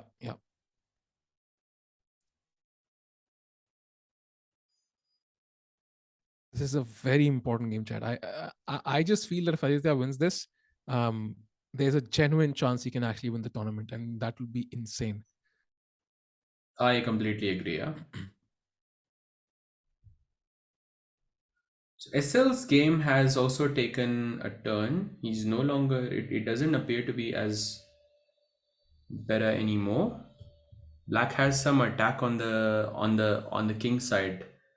Can we go to that game perhaps for a few minutes? Yes, we can go to that game quickly. Yes. So somehow when I saw the game, the pawns were here, and it felt like the king side is weak, and suddenly the pawns reached here now, and black has some counterplay for sure. F2 is weak. This bishop on h1 is right now, well, constrained, let's say. A big pawn, yeah. Yeah, I mean, it has potential on a good day, but yeah, for now it just looks like a piece which can at best exchange itself. But then, of course, that does not help white too much. Only weakens your king, and it's quite similar to that, the previous game we were looking where the pawn was on h6, and here the pawn is on h3. So that having that pawn on h3 usually creates more mating chances. True. And here it's also defended by the g4 pawn, so there's no way in the end game you will have any chance. And even in the end game, playing f3 would always be a problem because e3 can be weak. And the bishop on d4, while it's an excellent piece, looks very excellent attacking both sides, it's not on this diagonal, so it's not the best piece, I think. There's no way other pieces can join it for any sort of attack, and it's not helping defend the king as well. And white has the c file, but not much right now he can do about it. Yeah. I think the advantage sort of slipped away in SL's game. Yeah. Yep. Well, Aditya definitely does not know about this, but when he gets to know, he'll definitely be smiling about this because that only helps him a lot. If he wins this and SL draws, then he most likely gets a 3-point lead. That will be pretty cool. What does Sahaj think would be the next major milestone for Indian chess? Next major milestone for Indian chess. We have had so many milestones in the last 2 months. yeah. I think the India number 2 is shifting so many times. So I had this thing where, because the games happen so quickly, I would prepare this thumbnail from beforehand for, let's say, Gukesh or Arjun, who said would be India number 2 at that point. I would make the thumbnail and the India number 2 would change the same day. Then I would make the thumbnail for the second guy. It would change the same day. I'm like, I am not making any more thumbnails anymore because everybody's so hungry for these wins. The milestones keep changing every day. So what do you think will be the next one, though? The next big one? It's very difficult to answer that question. I mean, we have achieved so much in the last, since, I mean, obviously India always had so much talent, but since 2020, and the Indian chess has become so much more. It has progressed so much more. Especially hosting the Olympiad. I mean, that was insane. That's. I mean, I would have never imagined that would happen. I mean, I guess the next one would be the next player reaching 2750 or somebody. I know probably I'm not. I know nobody wants to see that, but okay, at some point, there will be a new India number 1. I guess that would be a new milestone. It is possible. In fact, Vishy might be the one who's the most proud, because he's also helped many of these youngsters. 100%, 100%. That will be a great day, I think. I think that would be probably the next major. When you have a new number 1, that's that changes things. True. And there's so many contenders at this point, like so many. Just look at Aditya crushing here everybody, and so many contenders. By the way, back to the Aditya against Sethuraman game, and after that he did castle after rook takes d8, and then d3 bishop g4, rook to g8, and now bishop to h3 by white. So basically defending g2 and keeping the bishop on this diagonal where black's queen and king lie. And by the way, Mitrabha has defeated Abhimanyu. So Abhimanyu, not having the best of tournaments, he's at the bottom of the table with 3 points. Actually, not a great day. Only scored like 1 draw and 3 losses today. So he'll be getting to come back tomorrow. Yeah, definitely. Bishop d6 looks very natural, putting the bishop on this very important diagonal, attacking the queen as well, asking the question, okay, where you want to go now? I mean, you like anything is winning in this at this point. But do you take this pawn though?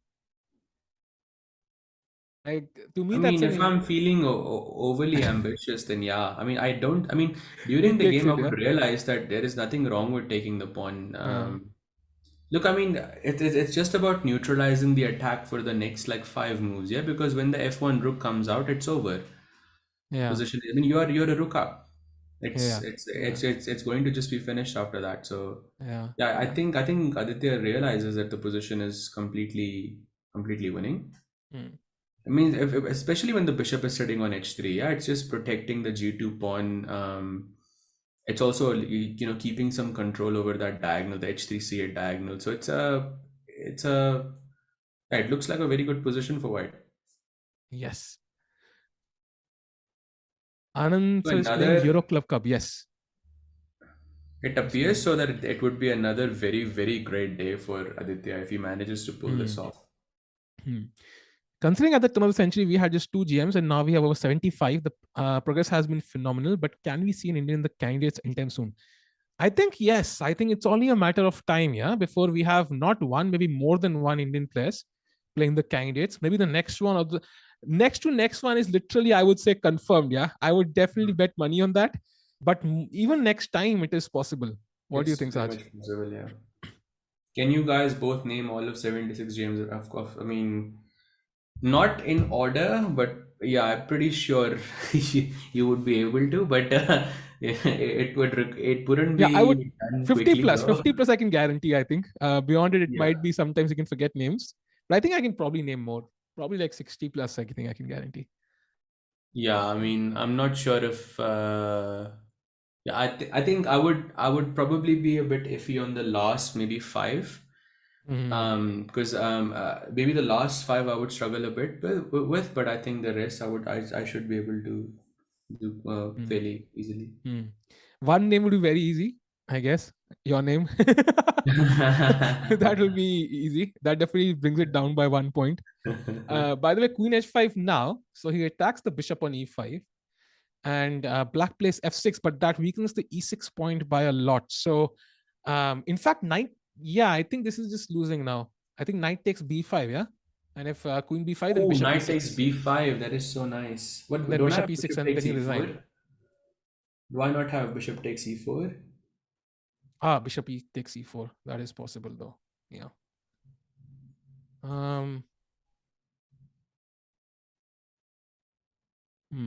True.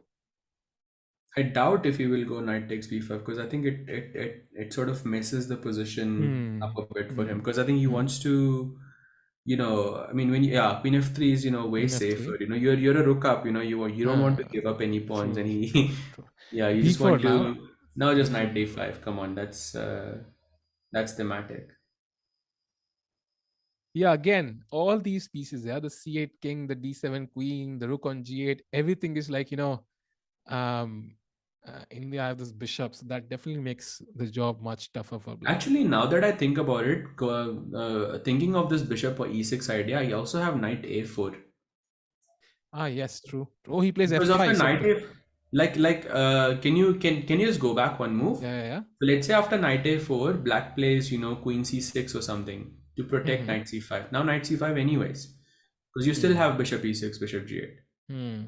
True. So I think if you get this if you idea get this is bishop, very then nice. I think it's over. Yeah. If you get any Once you take the bishop, it's over. Any bishop you take, it's over. He plays f5 though, so he's trying to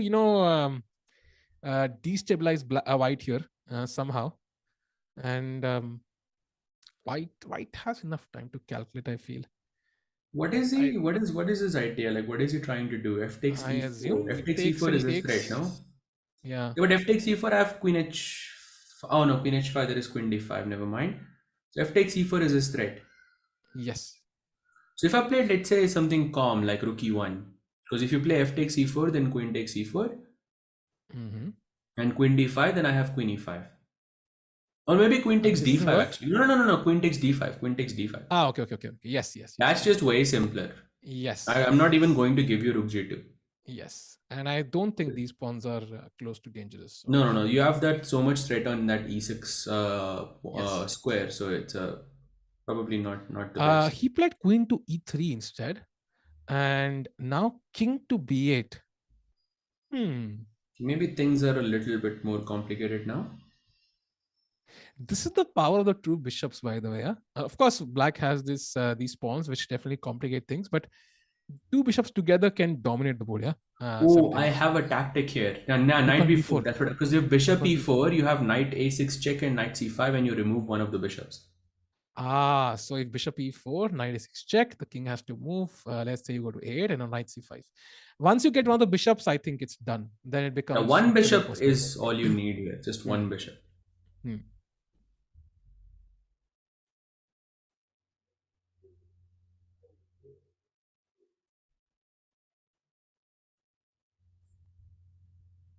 By the way, we have a few results, I think. Abhimanyu has lost, that we, I think, saw. And Surya is also winning, apparently. So And Surya also Harshit having a has couple. drawn to Leon. Let's have a look at all the files. So first of all, Harshit has drawn against Leon. Okay. This kind of makes sense. Some sort of repetition, I'm assuming. Yes, it's a repetition. Then Surya seems to be playing against Nuber. And we have this H pawn is a beast, yeah? Yeah. Black king is actually free to even come to the, it's this.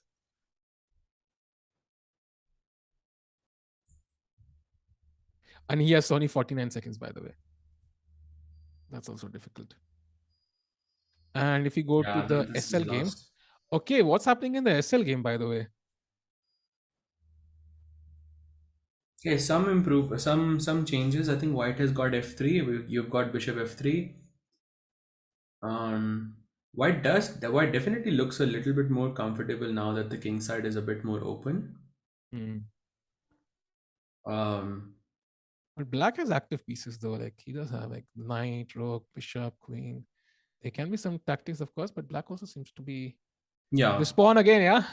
This pawn is still there. This pawn is still there. Without this pawn, it would be much easier.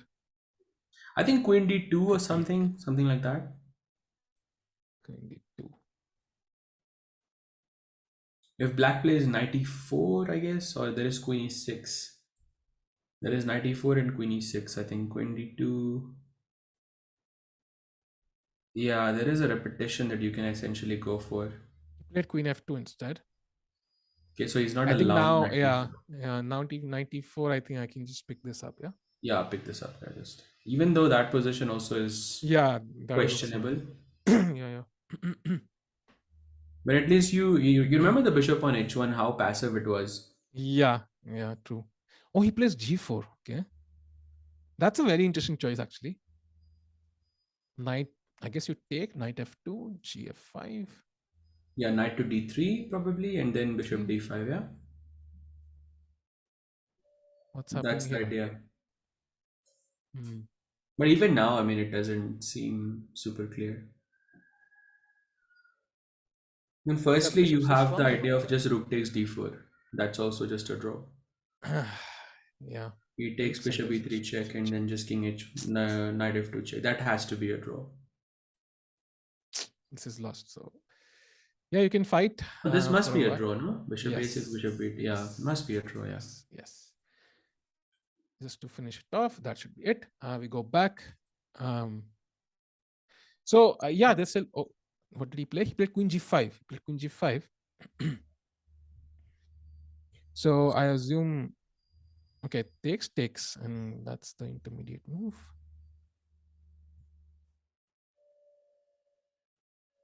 Bishop e4, queen g4, bishop g2.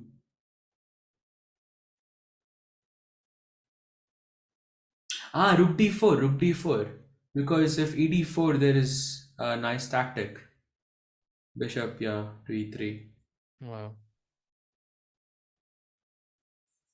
But what if queen f7? Then just king moves. King h8. Is queen, this okay somehow? Queen e8. e8 check, king h7.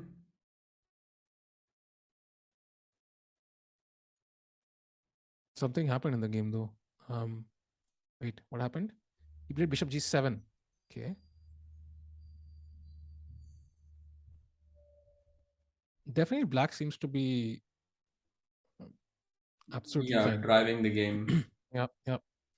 And what happened in the Aditya game? By the Mitraba has won. We saw a game. Mitraba won. So let's go to the Aditya game again. What happened since then? We saw king b8. He took on b4. F takes e4. So you lose one, you get one, but still now queen c5. Excellent move, attacking the bishop, attacking the pawn. Bishop goes back, and now white is thinking he has 1.5 minutes. Black has 45 seconds. This is an important moment. If Aditya can win this, that will be crazy for him. Look, I mean, I think Setu is doing the right thing so far, because he's managed to keep both of his bishops, and he's managed to sort of keep the attack so far in the game, despite being a rook down, which is quite impressive, I think. So I wouldn't be too surprised if look, rook c1. I wouldn't be too surprised here if the game wasn't so straightforward anymore. So here, what is he going to do here? It's equally as hard to find good moves for black here. Surely there is something. Yeah, for example, I was considering why not queen c4, but then there is queen d6, and then white has to be extra careful, and he plays e3 now. Wow. E3. What's can I just plan? Take? Can I not just take f3? Yeah, exactly. I think queen e3. There's queen d6, I assume. Yeah, then just queen fe3. What's the Don't get the point of e3. Just fe3. It opens the bishop, so I assume queen g7. But then queen g5 or even knight c6 check. Yeah, knight c6 check, I think, is simple. True. But then maybe you have queen g3 ideas at some point. That's the plan. It doesn't feel. Yeah, true. Because if this is blocked, I will always. I should be fine. I don't know, maybe, but it doesn't feel as threatening. I mean, without one bishop, there is not much attack here. Okay, but the time is getting really low. Okay, this is going to be very interesting now. How does white tackle this? The current live position is not this. It's this position. White is not taken yet. If white doesn't take, then I mean, e2 looks. E2 would be. Oh, he took with the queen. Wait, what? Did he took with the queen, and black is winning now. Holy Bishop b6. Bishop b6 is completely winning for black. Setu, what a comeback. Wow. One mistake. Yeah, I think he just completely overlooked Bishop b6. He's shaking his head. He can't believe it. Yeah, he was shaking his head like crazy. He can't believe it. For the first time, I've seen him a bit unfazed. Yeah, he gives knight a6 check to get the bishop off, but yeah, black can even take or just even play king 8. That's just ruthless. Anything is possible here. Oof, that was a bit unfortunate. Yeah, he just takes it. And now this is under a pin, so something is going to crash on g3 at some point. Yeah, I think that was great comeback with Setu, by the way. Kudos to Setu to constantly keep putting pressure there. We thought it was lost, but really unfortunate for Aditya there. He will, I think, end up maybe not losing his streak, but maybe not so lead anymore. Yeah, it depends on how SL does, because I think if SL is drawing, then they maintain the lead. But again, it's quite difficult to come back from. Okay, I saw, I was looking at the pairing. I saw the queen on b7. I thought, oh, it got mated. Yeah, bishop's on g2. But I realized the queen was simply lost. Okay. Yeah, now the pawn's basically. He's visibly quite upset. Yeah.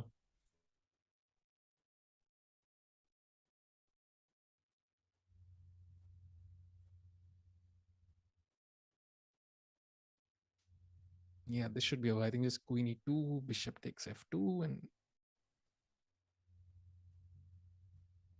white is nothing. Yeah, this is very, very unfortunate for Aditya, I think. Yeah.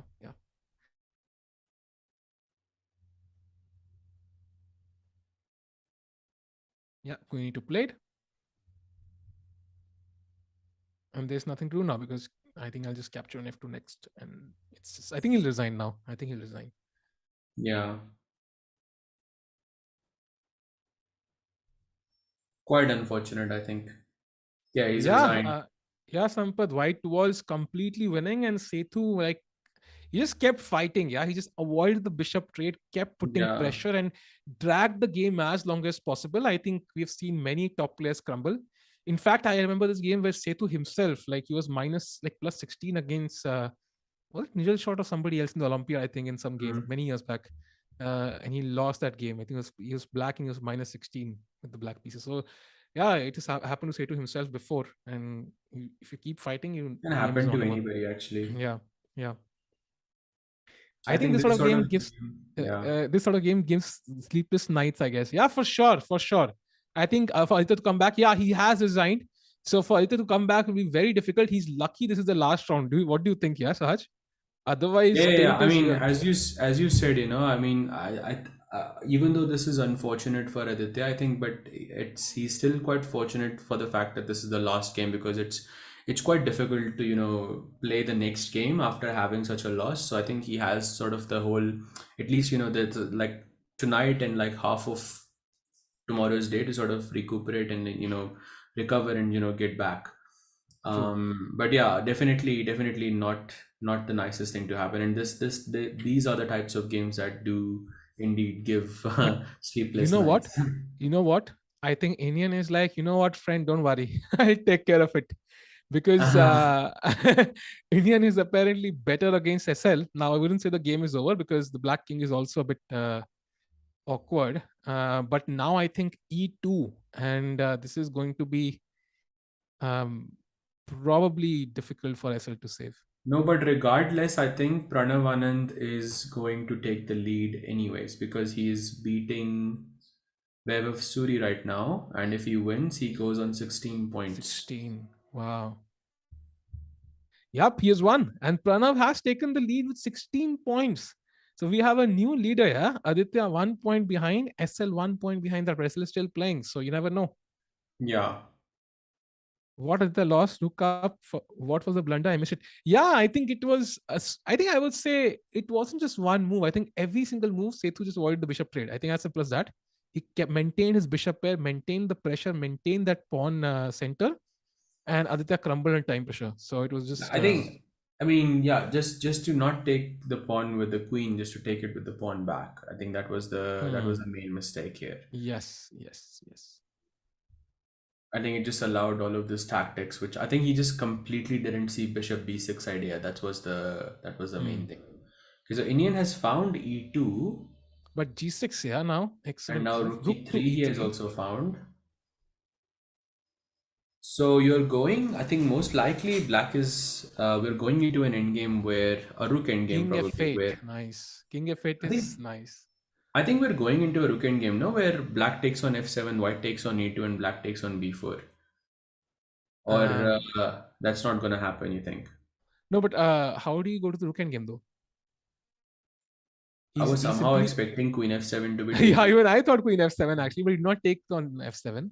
Yeah. So that means there is queen g5 check. There is queen g5 check, so you couldn't. Okay. But there was also queen f1 at the end. So I'm not No, but then queen to g1. Queen g1, no? yes, queen g1. Yeah. So king f8 is, well, and there are no checks now. So queen a8 check is possible, but then I'll take on f7, I think. Yeah, then it's fine.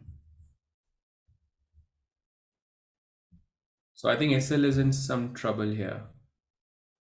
By the way, I think we might have more results. Let me update you on that as well, chat. This is the critical game because SL is ranked second right now. If he wins, which is unlikely, he will take the lead. Raja has drawn against Leon. Nubair is losing to Surya here. And SL is losing, well, right now to Indian. AD is completely winning. And we've had some results. Vaibhav has lost to Pranav. Mitraba has won against Abhimanyu, and Sethu has won against Aditya. So if AD also wins now, I mean that's a pretty good day. I mean he's had 3 wins and 1 loss in the whole day. I mean that's quite good. Yeah, good day for sure. I think he had a bad start, but he's definitely caught up quite a bit. Similar to Raja, yeah. I think both of the players have come back really well. King g2 now. So he's maybe trying to go king f2. I assume that's the plan, but queen, yeah, black is ruthless. Yeah, just chops off another pawn. And now queen g4 and so on. You have a lot of threats. And now even the rook endgame will be lost, most likely. Yeah, I think now if you play queen e4 check, because now you won't be able to take the e2 pawn also. Yes, So yes. queen b4 is clever, unless black is missing some tactics here, which I don't see. Maybe some perpetual. If you don't get it in this move, I think it's lost. Yeah, I don't see that happening here. So Indian also did not have a great day, right? So this win would definitely boost his confidence quite a bit. Completely. This would be his first win of the day. Chad, this is the final round. Only a few minutes to go, and I think we already have a new leader. Pranav, for the first time, is leading this event after 2 days. Aditya, well, had an unfortunate game at the end and lost his lead, but of course he's only 1 point behind, so we don't know for sure what will happen in the coming days. But for now, SL is fighting for his life against Indian P, and both kings open, but black of course has 2 extra pawns, and that ensures him a clear advantage here. I assume you can put the king anywhere. I don't think there will be perpetual here. Just the queen needs 1 move to come in. King f6 played. Very few checks, yeah. Queen d8, there was always queen e7. So now just rook e6 maybe. Yeah, rook e6. How about queen f3 and rook e2? Never mind. So king to g7. That seems safe. Okay. Queen d7. Yeah, queen c7 check. Yeah, then just rook e7. Oh, sorry, queen e7. Yeah. Even that's black just needs to avoid the checks for 1 move. Yeah. Just 1 move. You need to avoid the checks, and then you're winning. Yeah.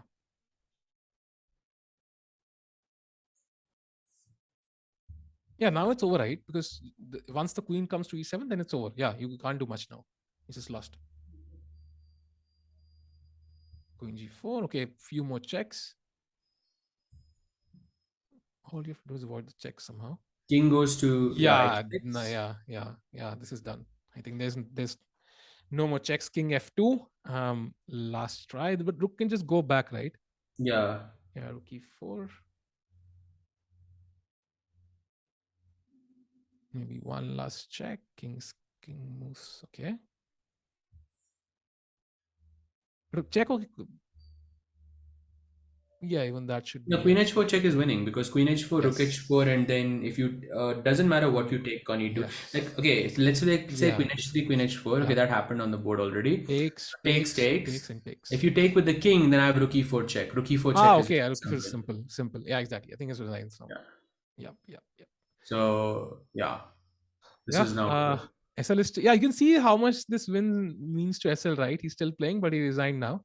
And yeah, SL has lost his game. So both the ranked first and second people losing their games. That's very interesting. And Pranav is on top. Is there any game remaining right now? Adiban is now lost. What? He a few moves ago? What happened?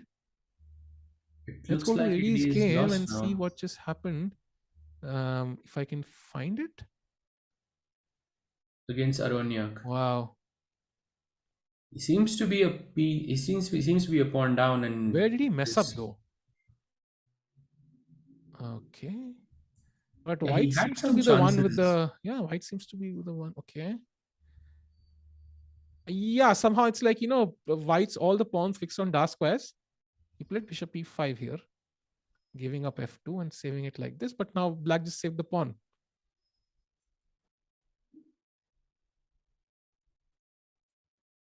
Yeah, and also the time doesn't look. Now bishop. Oh, he missed bishop f6, bishop g5.